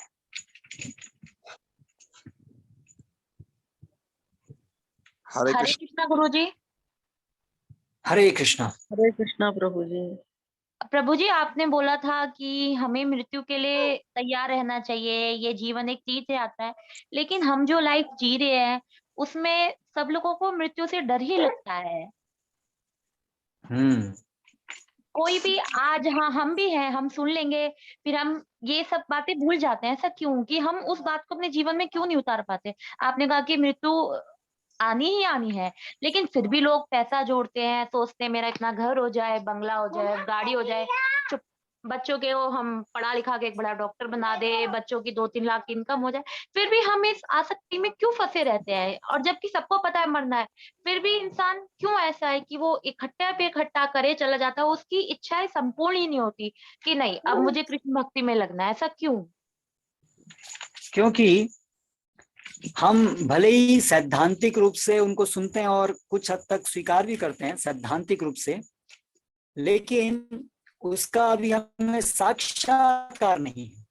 जैसे हम सैद्धांतिक रूप से इस बात को समझ भी लें कि हम शरीर नहीं, हम आत्मा है। खोल तो है प्रकाश, ठीक है, उसको पूरा खोल दीजिए। तो सैद्धांतिक रूप से हम इन चीजों को सुन भी लें, लेकिन उसके आगे हमें उनको साक्षात्कार भी करना पड़ता है। साक्षात्कार करने से वो स्वाभाविक हमारे जीवन में प्रकट होने लगती है। तो हमारे साथ समस्या भी ये है कि हमारे को उनका साक्षात्कार नहीं है। साक्षात्कार कैसे आएगा? साक्षात्कार धीरे धीरे शुद्धि से आता है, चेतना की शुद्धि से आता है, अंततः भगवत कृपा से। तो साक्षात्कार के लिए जो हम सुन रहे हैं, जो हम समझ रहे हैं कि सही है, उस स्तर पे हमें करना पड़ता है। जैसे हमने सुना है तो हमें अपने जीवन में आत्मा के लिए जो कार्य होने चाहिए उन कार्य को करना होता है। और शारीरिक स्तर पे जो हम कार्य करते हैं, केवल शरीर ही हम ऐसा मानते हुए उन कार्यों को हमें उस चेतना से करना होता है कि हम शरीर नहीं, शरीर केवल एक माध्यम है। तो क्रिया करनी पड़ती है जो आत्मा के लिए जरूरी है। जब हम ज्ञान के स्तर पे कार्य करते हैं तो उससे ज्ञान विज्ञान में प्रतीत होता है। Knowledge gets transported to realisation when we act on that platform. तो इसलिए हम सुन तो रहे हैं कि मृत्यु से हमें डरना नहीं है, मृत्यु के लिए हमको बल्कि तैयारी करनी है, लेकिन अभी हमारा साक्षात्कार नहीं है, शुद्धि नहीं है। साक्षात्कार क्यों नहीं? क्योंकि हृदय शुद्ध नहीं है, अभी आसक्तियां हैं बहुत ही जगह पे। तो आसक्ति केवल थ्योरेटिकली जानने से नहीं जाती है, उसके लिए हमें और आगे करना पड़ता है, हृदय को शुद्ध बनाना पड़ता है। इसलिए श्रवण कीर्तन सब विधियों को नियमित रूप से करने से, जिसको हम साधना कहते हैं, उसको करने से धीरे धीरे चित्त शुद्धि होगी। और जब चित्त शुद्धि होगी तो ऐसा होगा कि हमें कोई मृत्यु का भय नहीं होगा। जैसे आप देखिए श्रील प्रभुपाद ऐसे महान आचार्य हैं, उनको मृत्यु कोई भय नहीं था। श्रील प्रभुपाद अंतिम समय तक श्रीमद् भागवतम के ऊपर टिप्पणी लिख रहे थे, उनको कोई भय नहीं था, है ना, कोई इनके चेहरे पे भय नहीं था। नहीं तो कोई आदमी अंत समय में ऐसी कोई चीज को क्यों करेगा जिसको उनको पता है कि अभी मैं अगले क्षण मरने जा रहा हूँ, इसका क्या मतलब है कि मैं यहाँ कुछ बोलूं। वो तो हमेशा उसके दिमाग में रहेगा मैं अभी कहाँ जा रहा हूँ, क्या होगा। नहीं, बहुत पीसफुली आप देख सकते हैं श्रील प्रभुपाद अंतिम समय तक भागवतम के ऊपर डिक्टेट करते हुए गए। तो इसलिए हमारे सामने उदाहरण है। तो यही स्थिति हमको भी लानी। तो मुश्किल है क्योंकि हमारी इस भौतिक जगत के प्रति आसक्तियां बहुत गहरी हैं, लेकिन यस यही उपाय है कि हम इन आसक्तियों को काटने के लिए जो प्रोसेस है भगवत भक्ति का उसको अप्लाई करें। हरे कृष्ण। धन्यवाद गुरुजी। प्रभु जी, हरे कृष्ण प्रभु जी। हरे कृष्ण। प्रभु जी, मेरा ये क्वेश्चन है, अभी आपने इस पे किए कि हमें प्रोसेस फॉलो करना चाहिए अगर हमें अपनी आसक्तियां काटनी है तो। प्रभु जी, हमें बहुत सारे तरीके से हम मतलब पूरी तरह प्रोसेस फॉलो नहीं कर पाते, तो यही रीजन है कि हम इस ट्रैप से बाहर भी नहीं निकल पाते। हाँ, वो तो बहुत प्रमुख रीजन है ही, प्रोसेस है। अगर हम प्रोसेस को पालन नहीं कर पा रहे हैं किसी भी कारण से, हमारी शिथिलता परिस्थिति जो भी है, सबसे प्रमुख कारण हमारी शिथिलता है, क्योंकि अंततः तो भक्ति परिस्थिति पर निर्भर नहीं करती है। अंततः परिस्थितियां उसमें कठिनाई उत्पन्न कर सकती हैं, लेकिन अंततः वो रोक नहीं सकती हैं। तो इसलिए अंततः तो सबसे प्रमुख कारण तो हमारी ही शिथिलता है। तो वो एक बहुत महत्वपूर्ण कारण है जो हमारे साक्षात्कार में रुकावट है। अगर हम प्रोसेस नहीं अप्लाई करेंगे, क्योंकि विज्ञान है, तो ऐसा तो नहीं होने वाला कि आप प्रोसेस फॉलो नहीं करेंगे फिर भी आपको साक्षात्कार हो जाएगा, ऐसा तो नहीं होने वाला। और प्रोसेस फॉलो करेंगे अगर, तो डेफिनेटली साक्षात्कार होगा। तो इसीलिए यस, ये आपकी बात सही है कि अगर हम प्रोसेस को अप्लाई नहीं कर रहे हैं, उसमें शिथिल हैं, तो उसी अनुपात में, जिस अनुपात में हम प्रोसेस को अप्लाई करेंगे, उसी अनुपात में हमको साक्षात्कार होंगे, हमारी प्रगति होगी। जी, एक क्वेश्चन और सिर्फ मुझे पूछना था कि जैसे आपने पीछे कंफर्ट्स की बात की, मतलब आपने एग्जांपल देके कोरोना का, गांव वालों का और शहर वालों का, कि जैसे लोग रह रहे हैं जो ज्यादा प्रभावित हैं और जो कम प्रभावित हैं। तो जी मुझे सिर्फ ये पूछना है, अगर कोई कंफर्ट में रह के क्या भक्ति कर सकता है या नहीं कर सकता, कि हमें इस कंफर्ट से बाहर आना पड़ेगा तभी हम कुछ कर सकते हैं, कि हमें एसी वाली सिस्टम से बाहर आना पड़ेगा, गाड़ी वाले सिस्टम से बाहर आना पड़ेगा, तभी हम इसमें आगे बढ़ सकते हैं, अदरवाइज इन कंफर्ट्स के साथ भक्ति करना क्या बहुत मुश्किल है क्या? अगर हम ये सब जो कंफर्ट्स हैं, अगर हम उससे अटैच्ड हैं, अगर हम उससे सुख अनुभव कर रहे हैं कि हाँ ये मुझे चाहिए, हाँ, तो अगर हम उसको एक सुख का माध्यम समझ रहे हैं, तो इसका मतलब हम कृष्ण सेवा, मनोहर हटो ना, तो हम भगवान की सेवा में फिर दृढ़ नहीं है, इसका यही अर्थ है ना। अगर आप भौतिक जगत के सुखों को भी सुख जैसा अनुभव कर रहे हैं कि हाँ ये भी सुख है, इसका मतलब फिर भगवान की सेवा में ही सुख है, ये रियलाइजेशन नहीं है, तभी तो भौतिक जगत की चीज हमें सुख प्रदान कर रही है। तो दोनों चीज साथ साथ नहीं चल सकती। अगर हमें भौतिक जगत के किसी भी चीज से आसक्ति है, अगर वो चीज हमें कंफर्टेबल लग रही है, कोई भी चीज भौतिक जगत की यदि हमें कंफर्टेबल लग रही है, हम उससे आसक्त हैं, हम उससे अटैच्ड हैं कि इसके बिना हमें तकलीफ होती है, हम निराश हो जाते हैं, उदास हो जाते हैं, तो इसका मतलब हम उससे आसक्त हैं, और उसी अनुपात में ही भगवान के प्रति आसक्ति भी कम होगी। तो इसलिए एक व्यक्ति बहुत कंफर्ट्स में रह सकता है यदि वो बहुत उन्नत चेतना में है। उस उन्नत चेतना में रहने पर वो उन सब कंफर्ट्स में रहते हुए भी उससे आसक्त नहीं होकर के उन सब कंफर्ट्स को भगवान की सेवा में, अगर वो दक्ष है तो लगा सकता है। हम देखते हैं ऐसे उदाहरण हैं जहां पर कि बहुत रिच लोग हैं जो भगवान की बहुत महान भक्त हुए हैं, है ना। रामानंद राय जैसे हम जानते हैं, बहुत ऐश्वर्य के अंदर वो रहते थे, लेकिन उनको उस पैसे से अपने इंद्रिय भोग के लिए तनिक भी उसको उपयोग नहीं करते थे। वो उसको पूरी तरह से, उनकी चेतना थी ये कृष्ण का है, कृष्ण की सेवा में लगाते। तो अगर किसी की ऐसी अवस्था है तो फिर उसके लिए किसी भौतिक कोई भौतिक चीज उसके लिए अपने लिए है ही नहीं, है ना। तो वो तो हर चीज को भगवान की संपत्ति मान के भगवान की सेवा में लगा रहा है। लेकिन जब तक वो ऐसी स्थिति नहीं है, तब तक अगर हम आ सकते हैं किसी भी कंफर्ट्स, किसी भी चीज से अगर हम आ सकते हैं, उसको अपने इंद्रिय भोग के लिए उपयोग कर रहे हैं, तो वो हमारी भक्ति में रुकावट है। ऐसी चेतना के लिए प्रभु जी, ऐसी चेतना के लिए वैराग्य की आवश्यकता होती है, अच्छे खूब जोर के वैराग्य की आवश्यकता होती है ना प्रभु जी। इस चेतना के लिए हमें वैराग्य हमारी मदद कर सकता है, वो वैराग्य जो भगवान की भक्ति सेवा के लिए अनुकूल हो। जैसे कि एकादशी व्रत है, तो भगवान की सेवा करने के लिए जितना वैराग्य है वो अनुकूल है उस चेतना को प्राप्त करने के लिए। लेकिन प्राथमिक जो कार्य है उस चेतना को प्राप्त करने का, वो तो है भगवान की भक्ति सेवा, भक्तों के संग में भगवान की सेवा के लिए जीवन को लगाना।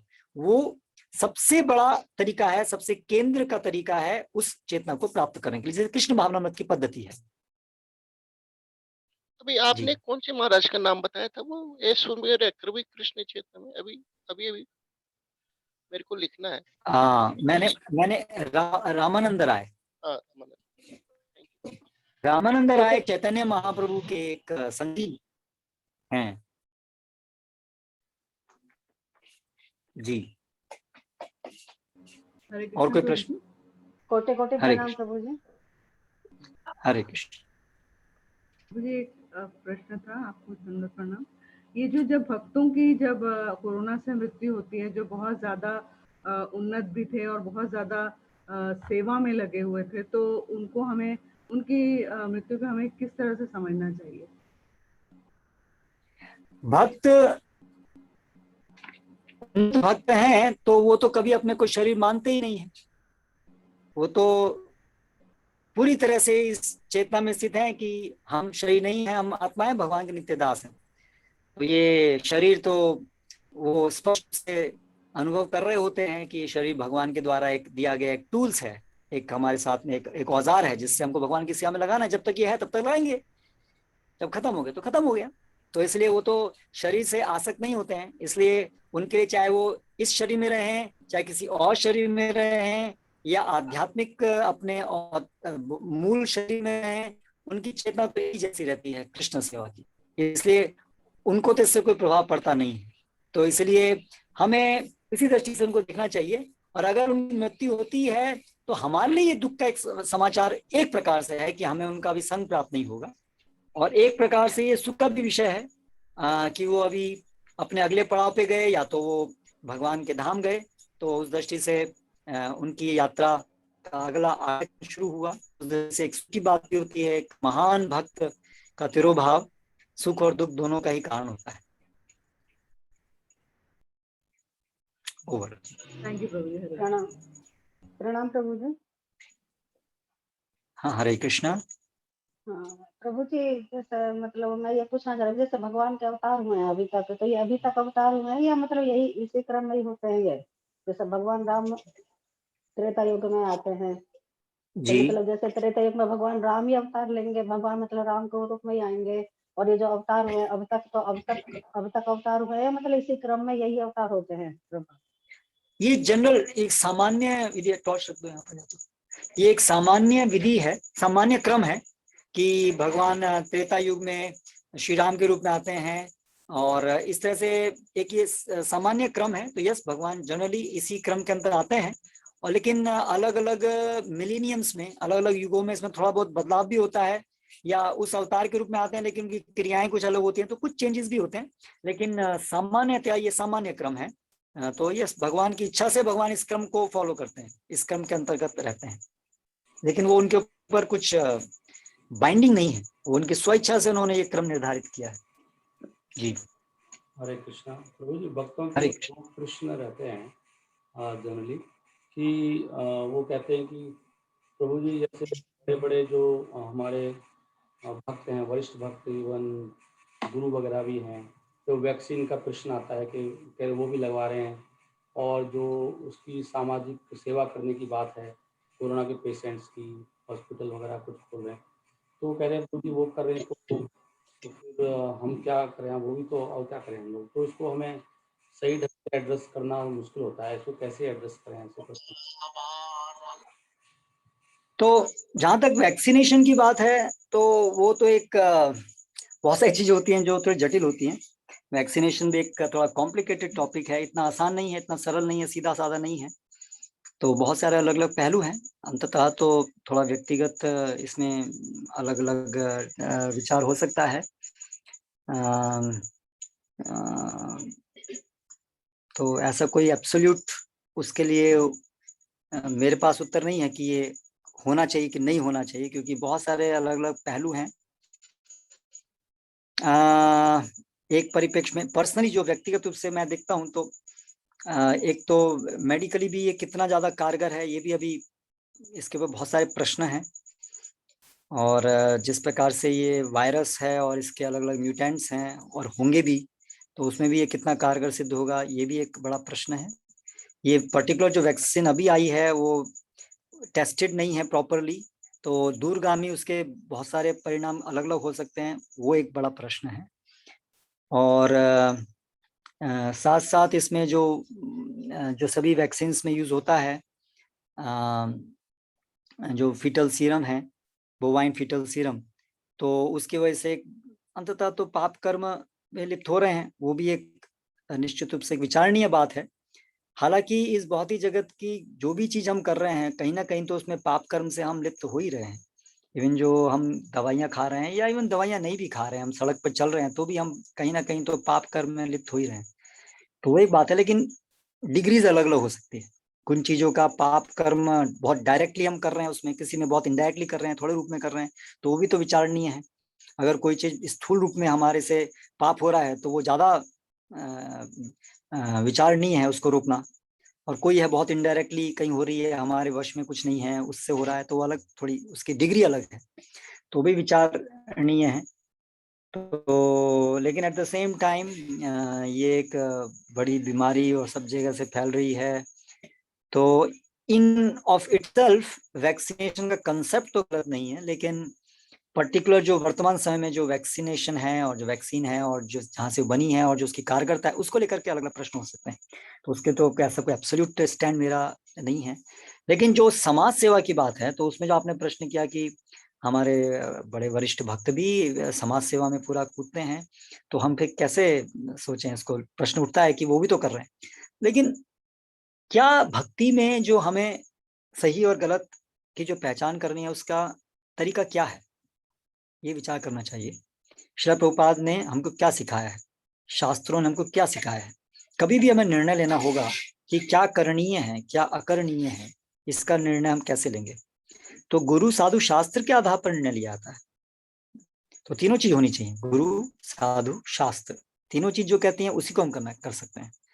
तो अगर वरिष्ठ कोई भक्त कर भी रहे हैं, और लेकिन अगर हमें दिख रहा है कि उन वरिष्ठ भक्तों के जो मूल हैं श्रील प्रभुपाद, यदि वो उस चीज को मना कर रहे हैं, तो फिर हमें प्रश्न तो जो कर रहे हैं उनसे करना चाहिए कि भाई फिर प्रभुपाद ने ऐसा बोला तो आप ऐसा क्यों कर रहे हैं, ना कि हम उल्टी डायरेक्शन में जाएं क्योंकि कोई भक्त कर रहे हैं तो इसलिए हम कहें क्योंकि भाई बड़े भक्त कर रहे हैं इसलिए हम भी करेंगे, पर फिर प्रभुपाद के कथनों का क्या हुआ। तो कम से कम ये प्रश्न तो उठना ही चाहिए। तो फिर श्रील प्रभुपाद ने ऐसा क्यों कहा है, श्रील प्रभुपाद की शिक्षाएं क्या हैं। अगर हम ये विचार करना बंद कर देंगे तो फिर मूवमेंट जो है या हम किस डायरेक्शन में जा रहे हैं कैसे उसको इंश्योर करेंगे। तो इसलिए ठीक है, तो इस बात पे विचार हो, हम समझे कि श्रील प्रभुपाद ने हमको क्या बताया इस विषय में, श्रील प्रभुपाद क्यों इस प्रकार की समाज सेवा काम में नहीं लाते। देखिए सेल्फ रियलाइजेशन में आप वो चैप्टर देखेंगे जहाँ पर कि एक ह्यूमन रिसोर्स मिनिस्टर थे आंध्र प्रदेश के, जिन्होंने अकाल पड़ा हुआ था आंध्र प्रदेश में कई साल से, और वहां पर वो जो पत्र लिखते हैं श्रील प्रभुपाद को, उसमें वो मांग करते हैं, उसमें एक रिक्वेस्ट करते हैं कि आपके जहां भी प्रोग्राम्स हों आप उसमें अपने ऑडियंस को, अपने भक्तों को आप एक अपील जारी करें कि वो ये जो दुष्काल पड़ा हुआ है उसमें जेनरसली डोनेट करें, गवर्नमेंट ट्रेजरी में डोनेट करें। केवल ये एक अपील कीजिए और हम आपकी बहुत मदद करेंगे, जहां पर भी आपके प्रोग्राम आप करना चाहते हैं प्रोग्राम कराएंगे। उन्होंने बदले में ये ऑफर दिया कि actually we will support you. तो एक दृष्टि से बड़ा अच्छा ऑफर लगता था कि कृष्ण भावनामृत का प्रचार करने के लिए भी अच्छा ऑफर है, इतनी अगर हमें गवर्नमेंट की सपोर्ट मिलेगी तो बहुत अच्छा होगा। लेकिन आप पढ़िए कि श्रील प्रभुपाद ने क्या रिप्लाई किया। Srila Prabhupada did not accept his offer, rather Srila Prabhupada told him कि हम ऑलरेडी सबसे बड़ी समाज सेवा कर रहे हैं, rather you should join us, instead of diverting our energy to you, you should divert your energy to this movement, क्योंकि ये मूवमेंट ही, ये जो अकाल है, दुष्काल है और ऐसी जितनी समस्याएं उसको जड़ से मिटाने का उपाय तो यही है। तो हम ऑलरेडी सबसे इंपॉर्टेंट चीज कर रहे हैं, आप हमें अभी सबसे इंपॉर्टेंट चीज से हमारे ध्यान को, शक्ति को हटा करके कम इंपॉर्टेंट चीज की तरफ लाने के लिए आप बोल रहे हैं। उससे आपको चाहिए कि आप हमारी अपनी शक्ति को हमारे शक्ति में जोड़ें। तो ये प्रभुपाद जी का आउटलुक था। तो श्रील प्रभुपाद बार बार ये मंडेन वेलफेयर एक्टिविटी के विरोध में कितना बोले, आप पुस्तकों में पढ़िए। Then what is the point, ये जो मंडेन वेलफेयर एक्टिविटी मतलब क्या, मंडेन वेलफेयर एक्टिविटी मतलब देहात्म बुद्धि में की जाने वाली सेवा, कि हम शरीर हैं, शरीर का सुख सुख है, शरीर का दुख दुख है। इस अंडरस्टैंडिंग में रहते हुए जब हम कोई कार्य करते हैं, उसको देहात में, उसको मंडेन वेलफेयर एक्टिविटी, भौतिकतावाद से ग्रस्त समाज सेवा कहते हैं। तो समाज के सारे लोग उसी चेतना में कार्य कर रहे हैं, हम उन्हीं के साथ जुड़ करके उसी प्रकार की गतिविधि में उसी प्रकार से हम मैसेज दे रहे हैं अगर, तो हमारी छाप क्या पड़ रही है कि हम भी उसी में बिलीव करते हैं। लेकिन भक्त लोग, भक्तों के लिए आपस में एक गृहस्थ भक्त का धर्म है एक दूसरे की मदद करना, अड़ोसी पड़ोसी की मदद करना, उससे इंकार नहीं है। ऐसा नहीं है कि भक्त जो है उनको एक हार्ड स्टोन की तरह हो जाना चाहिए, बात ये नहीं है। आसपास में मदद करना, लेकिन उसको एक इस तरह से प्रस्तुत करना कि ये एक हमारे आंदोलन का भाग है, ये हमारी कोर एक्टिविटी है, और विशेष रूप से उन लोगों के साथ हाथ में हाथ मिला करके क्रियाओं को करना जो पूरी तरह से मंडेन तरीके से इसको कर रहे हैं। तो हमारी मैसेज क्या जा रहा है कि we also ascribe to their values, we also subscribe to their values, है ना। तो वो चीजें गलत है। तो यस, भक्तों के समाज में एक दूसरे की हम लोग मदद करें क्योंकि वो उनकी भक्ति के लिए अनुकूल है। और इवन अभक्तों के लिए भी यदि अड़ोस पड़ोस में कोई है और हम कुछ हद तक मदद करते हैं तो उसमें कोई गलती नहीं, लेकिन उसको प्रोजेक्ट किया जाना कि ये एक स्पिरिचुअल एक्टिविटी है, ये हमारे संस्था का एक केंद्रीय कार्य है, एंड तो वो एक प्रोजेक्शन होता है जो गलत से एक मैसेज आता है कि we also believe in that ये एक्टिविटी वेलफेयर एक्टिविटी है, इससे लोगों का भला होगा। नहीं, हम एक संस्था की तरफ से जो हमारा मैसेज आना चाहिए कि एक्चुअली सबसे जो एकमात्र उपाय वो है कृष्ण भक्ति का प्रचार, वही एक इटर्नल इसका उपाय है, वही हमारा मैसेज हमेशा जाना चाहिए। और ये भगवान को भूल करके, भगवान का तो हम विद्रोह करते हैं। अभी देखिए कोरोना काल खत्म होगा, सब लोग अभी भी और तब भी वही भगवान को भूलने का काम उनका जारी रखेंगे। जिन लोगों को हम बचा रहे हैं वो फिर से वही कार्य करने वाले हैं, है ना। तो हम यही एंडोर्स कर रहे हैं कि yes, we are with you in your forgetting Krishna, we are here to help you in your forgetting Krishna.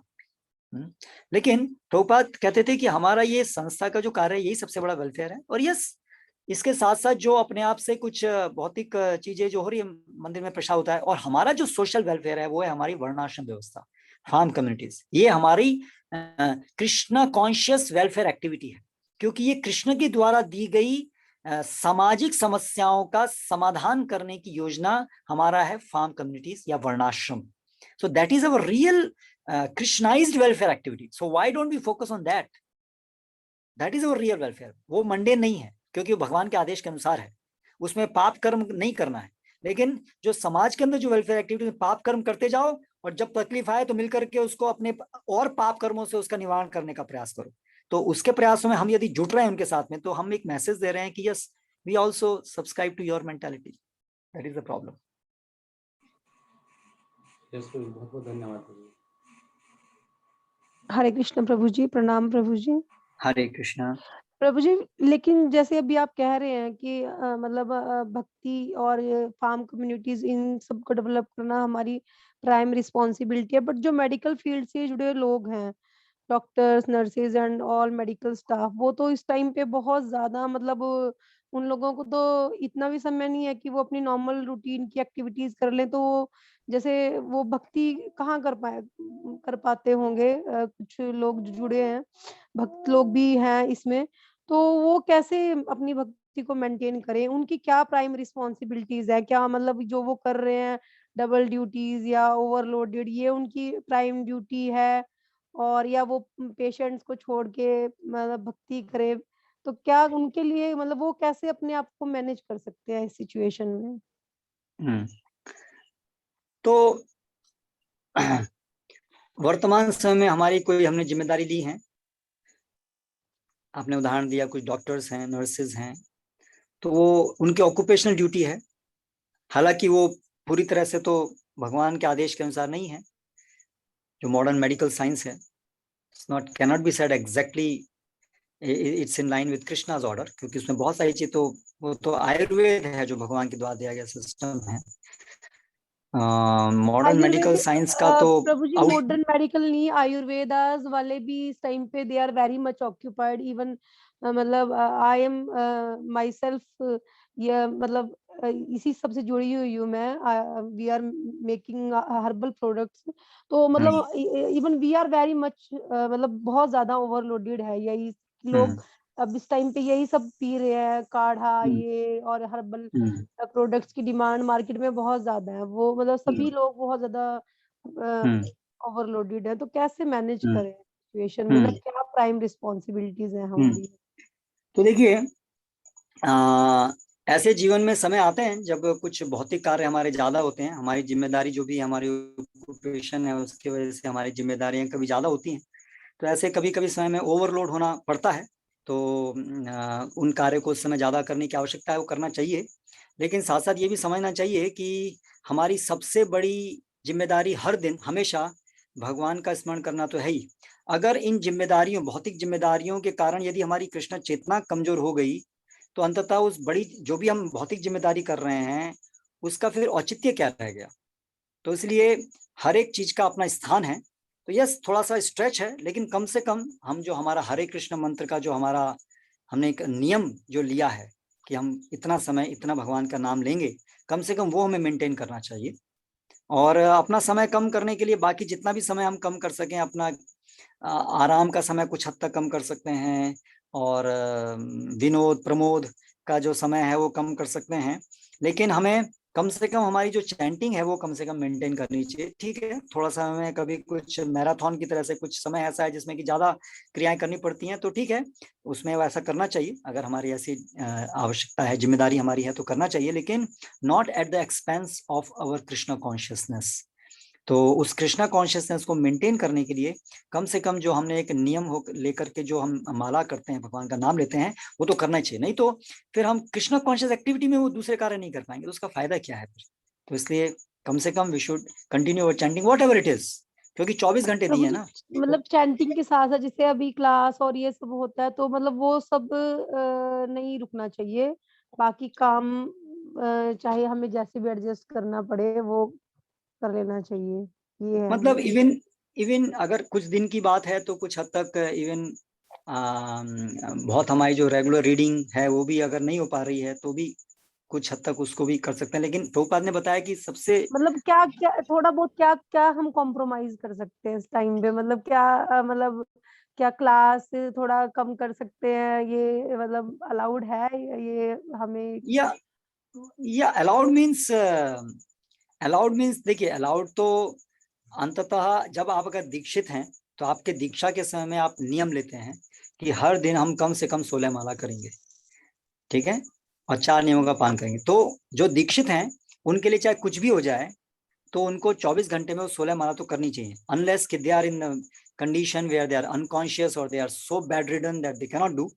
तो प्रभुपा बोले कि आप सोना कम करो, खाना मत खाओ, लेकिन 16 माला जप करो। तो जो दीक्षित हैं उनके लिए 16 माला जप करना नितांत जरूरी है, ये बॉटम लाइन है ना। तो जो दीक्षित नहीं है तो उनके लिए वो अभी तक अपने को उसमें बांधे नहीं है, तो उनको प्रयास करना चाहिए कि जो भी वो कम से कम माला का जो नियम लिए हैं उसको वो कम से कम करें। बाकी चीजों को, जैसे आरती में टाइम है या इवन कक्षा का टाइम है, हियरिंग रीडिंग का टाइम है, तो वो भी कंप्रोमाइज कर सकते हैं, लेकिन चैंटिंग का टाइम वो तो कम से कम नहीं करना चाहिए। और लेकिन ऐसा भी नहीं होना चाहिए कि बहुत लंबे समय तक हम रीडिंग नहीं कर रहे हैं, क्लासेस अटेंड नहीं कर रहे हैं। कुछ दिन है तो चलेगा, अगर अपने को देखते हुए रहना चाहिए, हमारी चेतना भी डाउन हो रही है तो फिर ठीक है, भौतिक कार्य जो भी है जितने भी हैं, एनीवे हमारी लिमिट है। आपके पास वैसे भी 24 घंटे हैं, आप चाहते भी सब कुछ तो नहीं कर सकते हैं। तो एक हमारी लिमिट है, उस लिमिट के अंदर जितना होगा हम करेंगे। तो कम से कम कुछ दिन के लिए अगर आप पढ़ नहीं पा रहे हैं तो ठीक है, लेकिन महीने महीने महीने के लिए आप पढ़े नहीं, भक्तों का संग नहीं करें, सुने नहीं, तो वो अच्छा नहीं है। तो हर दिन कम से कम हमारा जो मालाओं का जो व्रत है वो तो हर दिन होना ही चाहिए। रीडिंग का सप्ताह में अगर कुछ दिन, 2-4 दिन अगर कुछ समय के लिए नहीं हो पा रहा है, तो वो डिपेंडिंग आपकी चेतना उसको झेल पा रही है कि नहीं झेल पा रही है। तो उस तरीके से आप डिसीजन ले सकते हैं। धन्यवाद प्रभु जी। हरे कृष्ण।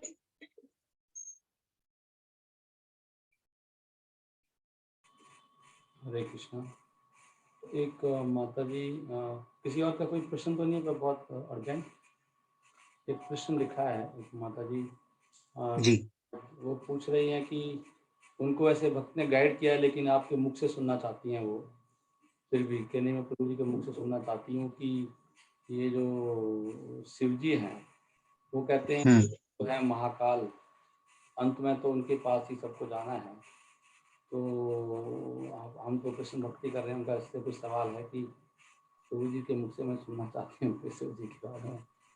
तो प्रश्न ये है कि उन्होंने ऐसा सुना है कि अंत में शिव जी तो महाकाल हैं, तो हम कृष्ण भक्ति कर रहे हैं, लेकिन अंत तक जाना तो सबको शिव जी के ही पास है, ऐसा प्रश्न है। हाँ, इस तरह का कुछ प्रश्न है उनका। हाँ, तो भगवान श्री कृष्ण भगवद गीता में बताते हैं, यान्ति देव व्रतान देवान पितॄन यान्ति पितृव्रताः भूतानि यान्ति भूतेज्या मद्याजिनोपि यान्ति माम। जो यान्ति देव व्रता देवान, जो देवताओं की पूजा करते हैं वो देव लोगों को जाते हैं, जो मेरी पूजा करते हैं मेरे धाम आते हैं। तो इस भौतिक जगत में मृत्यु तो है, लेकिन एक भक्त के लिए भगवान बताते हैं कि तेषाम हम समुद्धरता मृत्यु संसार सागरात भवामी न चिरात पार्था मई आवेशित चेतसाम। जिनकी चेतना मुझ में आवेशित है तो मैं उनको मृत्यु सागर से हाथ पकड़ करके उठा के अपने धाम लेके आता हूँ। तो यस, इन जनरल महाकाल हैं शिव जी, लेकिन शिव जी भगवान के भक्त हैं, भगवान श्री कृष्ण के महान भक्त हैं, संकर्षण के भक्त हैं। इसलिए अंततः जो भगवान के भक्त हैं वो भगवत धाम जाते हैं। तो चाहे वो कोई भी तरीके से जाएं, लेकिन ultimately they will go to Krishna. Krishna की गारंटी कि मैं उनको खुद अपने धाम लेके आता हूँ। तो ऑफ कोर्स भगवान के जो सेवक हैं तो वो तो और आनंदित होते हैं कि अभी ये भक्त भगवत धाम जा रहा है, क्योंकि वो भगवान के खुद एक अनन्य सेवक हैं। तो इसलिए भगवान जो है वो शिव लोक नहीं जाते हैं, भगवान के भक्त जो शुद्ध हो चुके हैं वो भगवत धाम जाते हैं। ये स्वयं भगवान बताते हैं और शिव जी बताते हैं, आराधना नाम सर्वेशाम विष्णु आराधनम परम। सभी आराधनाओं में भगवान विष्णु की आराधना परम है। और जो वाराणसी के अंदर जो मुक्ति धाम कहलाता है, जहाँ पर शिव जी का स्थान है, क्षेत्र है, तो वहां पर वास्तव में जो मुक्ति जो शिव जी भी किसी को दिलाते हैं तो वो उस मरते हुए व्यक्ति के कान में राम नाम लेकर के कराते हैं। राम नाम लेने से, उनके मुख से राम नाम सुनने से किसी की मुक्ति होती है। इसलिए शिव जी बताते हैं, मुक्ति प्रदाता सर्वेशाम विष्णु एव न संशयः। मुक्ति देने वाले तो केवल भगवान श्री कृष्ण ही हैं, शिव जी नहीं है। शिव जी अगर किसी को मुक्ति देते हैं तो उसको राम नाम दे करके देते हैं। इससे अंततः तो मुक्ति तो भगवान राम ही देते हैं या कृष्ण देते हैं, विष्णु तत्व। तो इसलिए जो भगवत भक्त हैं वो भगवत धाम जाते हैं, ऐसा नहीं कि वो शिव जी के पास जाते हैं।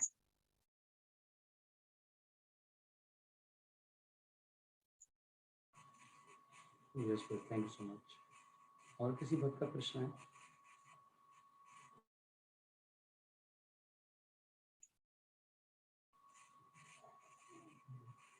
कृष्ण प्रणाम प्रभु जी। हरे कृष्णा। प्रभु जी, हमारा मन ये मतलब मैं जैसे आजकल एक्सेप्ट कर पा रही हूँ, तो ये महसूस हो रहा है कि भगवान को ही हमें एडमिट कर लेना चाहिए। सारा दिमाग में चीजें बैठ गई हैं कि नहीं, सब भगवान ही सर्वेश्वर है। लेकिन जब हम नाम जप करते हैं, कितना मर्जी कोशिश कर ले, हमारा मन इतना आसक्तियों में इन्वॉल्व है कि वो भगवान के चरणों में स्थिर नहीं हो पाता। आज मैं सुबह जब चैंटिंग कर रही थी तो मैं ये प्रयास कर रही थी कि मैं भगवान के चरणों पे ध्यान लगाऊं। और क्योंकि भगवान हम अभी कुछ बुक्स मैंने रीड की, हर जगह यही आ रहा है कि हमारे जीवन का लक्ष्य है, और हम सब लेक्चर्स में यही एडमिट कर रहे हैं, आप भी यही बता रहे हैं। और ये रियलाइजेशन भी हो रहा है कि नहीं, हमें भगवान के चरणों में ही अपना ध्यान रखना चाहिए। हमारी कॉन्शियसनेस जैसे गोपी है वो हर टाइम भगवान के चिंतन में है, और जितने भी डिवोटीज हैं वो हर टाइम भगवान की एस्थेटिक मूड में रहते हैं। तो हमारा मन इतना विचलित क्यों रहता है कि वो सब कुछ जान गया है, समझ गया है, पर वो स्थिर नहीं हो पा रहा है भगवान के चरणों में। इतना निष्ठुर मन, मतलब भगवान ऐसे कृपा क्यों नहीं करते कि सब कुछ समझते हुए भी हमारे मन को अपने चरणों में नहीं लगा पा रहे हैं, हम लोग भगवान के चरणों में नहीं लगा पा रहे हैं। तो ये आपका प्रश्न कुछ ऐसा ही है जैसा एक और प्रश्न किया गया था कि हमारी भौतिक आसक्तियां छुट्टी नहीं है, तो हमारा मन भी नहीं लगता, क्योंकि मन की अभी आसक्ति भगवान में ना होकर भौतिक विषयों में है। अपने विषय में सोचना, अपने बचाव के विषय में सोचना, अपने सुख दुख के विषय में सोचना, इसमें मन लगा रहता है, क्योंकि मन इसमें बहुत आसक्त है, बहुत आसक्त है। तो जब तक वो आसक्ति नहीं जाएगी और जब तक भगवान में पूर्ण रूप से आसक्ति नहीं होगी, तब तक तो ऐसा ही होगा। इसलिए साधना की आवश्यकता है। इसलिए अभ्यास की आवश्यकता है, प्रयास की आवश्यकता है, उस आसक्ति को काटने का एक तरीका है।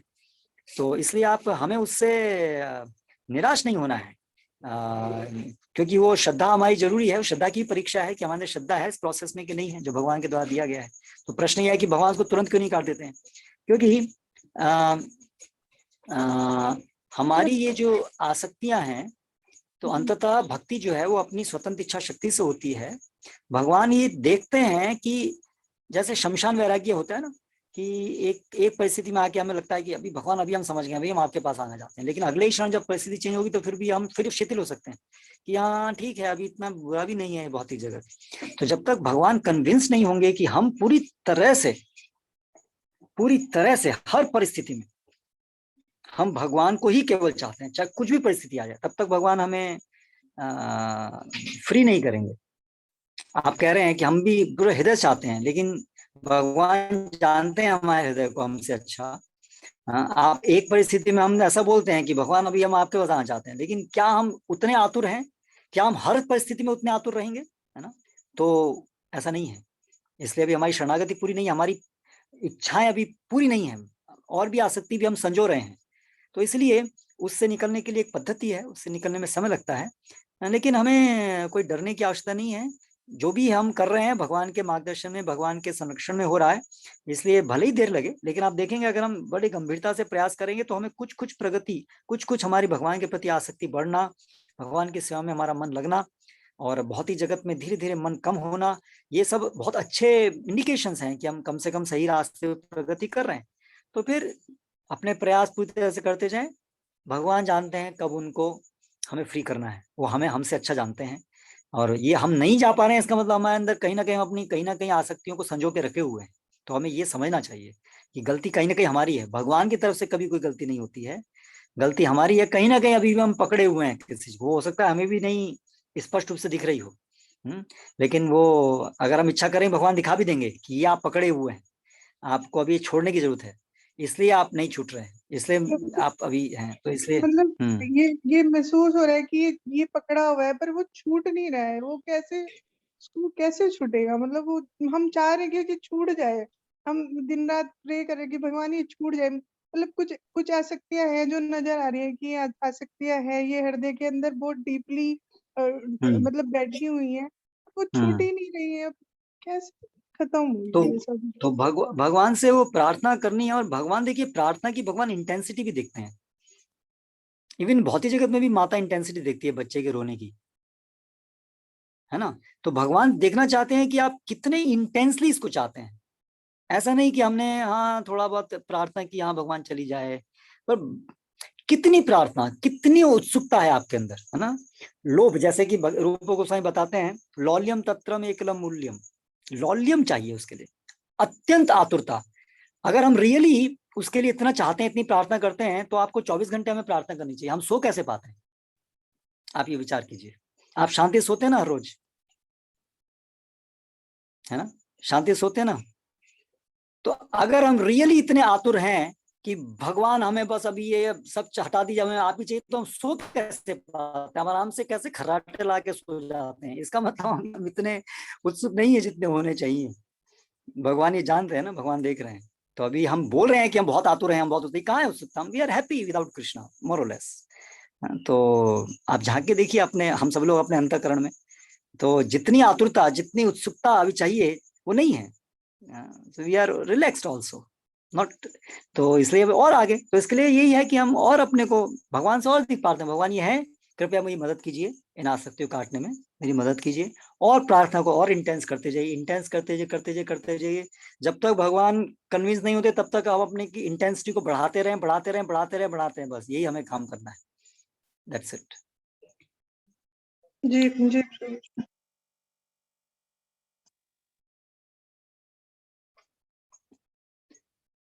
तो प्रभु जी, ये आतुरता के लिए भगवान से प्रार्थना करनी पड़ेगी या और कोई उपाय नहीं है, मतलब इसके अलावा? हर चीज के लिए अंततः तो भगवान से प्रार्थना करनी पड़ेगी, लेकिन आतुरता को बढ़ाने के लिए जिन भक्तों को आतुरता है, ऐसे भक्तों का संग करना, उनसे सुनना, उनकी सेवा करना बड़ा लाभप्रद होता है। ये हमारा जो पूरा प्रोसेस है उसको करने से धीरे धीरे हमारे अंदर आतुरता आती है। जैसे जैसे हमारे अंदर ये भौतिक आसक्तियां शिथिल होती हैं और भगवान के प्रति हमारी समझ बढ़ती है, वैसे ही भगवान की तरफ बढ़ने की आतुरता भी बढ़ती है। तो ये पूरा प्रोसेस उसी के लिए है। आतुरता होना हमारी स्वाभाविक स्थिति है। तो इसलिए भक्त विशेष रूप से इसमें जो उन्नत भक्त हैं उनका संग बड़ा महत्वपूर्ण है। उनके संग में भक्ति सेवा करना, जो आतुर हैं, जिनके अंदर हमसे अधिक आतुरता है, ऐसे भक्तों के सानिध्य में भगवान की सेवा करने से विशेष लाभ होता है।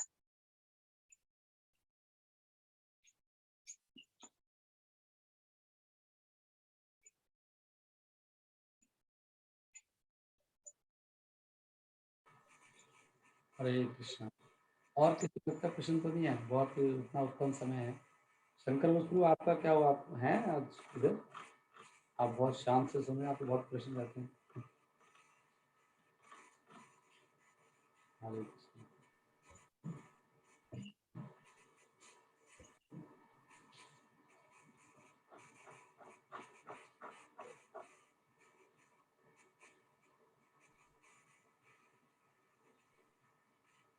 आई थिंक ओके, ठीक है। हरे कृष्णा कृष्ण कृष्ण हरे हरे, हरे राम हरे कृष्ण कृष्ण हरे हरे, राम हरे राम राम राम हरे धन्यवाद कृष्ण कृष्ण कृष्ण हरे हरे, राम राम राम। हरे कृष्ण प्रभु जी। कृष्णा हरे हरे। धन्यवाद प्रणाम।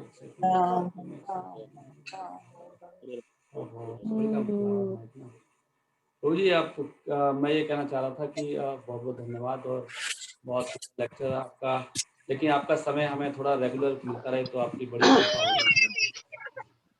होगी। मैंने आपसे बताया था थोड़ा सा रुक जाइए, थोड़ा सा कुछ समय और थोड़ा कंस्ट्रक्शन का, थोड़े समय में मैं ज्यादा यहाँ से निकलूंगा तो ज्यादा प्रचार कार्य में लग पाऊंगा। थोड़ा सा एक दो महीना, एक आध महीना और थोड़ा सा वेट कीजिए। हम हृदय से धन्यवाद करते हैं, बहुत बहुत धन्यवाद आपका। प्रभु जी का हरे कृष्णा हरे कृष्णा प्रभु जी। नमः प्रणाम प्रभु जी। हरे राम राम राम हरे कृष्ण कृष्णा प्रभु जी, चरणों में प्रणाम। हरे कृष्ण प्रभु जी, कोटि कोटि प्रणाम चरणों में। हरे कृष्णा प्रभु जी, दंडवत प्रणाम आपको। हरे कृष्णा प्रभु जी, दंडवत प्रणाम। हरे कृष्ण प्रभु जी, चरणों में प्रणाम। हरे कृष्णा प्रभु जी प्रणाम। प्रभु जी एक प्रश्न और था, सॉरी मैंने पूछा नहीं। एक प्रश्न और ले रहे माता जी। प्रभु जी हैं प्रभु जी एक प्रभु जी मैंने सबको बंद कर दिया, आपका भी बंद हो गया है। माता जी एक प्रश्न और कर रही हैं तो कृपा अगर सकते हो कृपा होगी। प्रभु जी आप हैं? हरे कृष्णा। प्रभु जी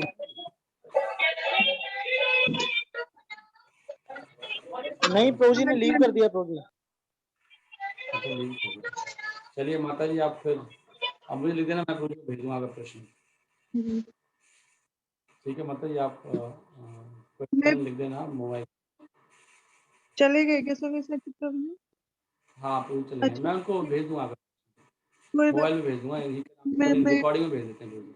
मैं आपसे कर लूंगी जी प्रभु जी। हाँ मैं प्रभु जी को भेज सकता हूँ प्रश्न। ठीक है, बाकी सही वक्त धन्यवाद। Thank you very much everybody. सब आप लोग उत्साह। आज हम फिर क्लास नहीं करेंगे राइट रात को, क्योंकि आपको बहुत समय अभी माता लोग बिजी रहेंगे, तो आज रात को क्लास नहीं, आप अपना पढ़ लीजिएगा। हरे कृष्णा कृष्ण कृष्ण हरे राम राम राम राम हरे हरे। चरणों में प्रणाम प्रभु जी। प्रणाम।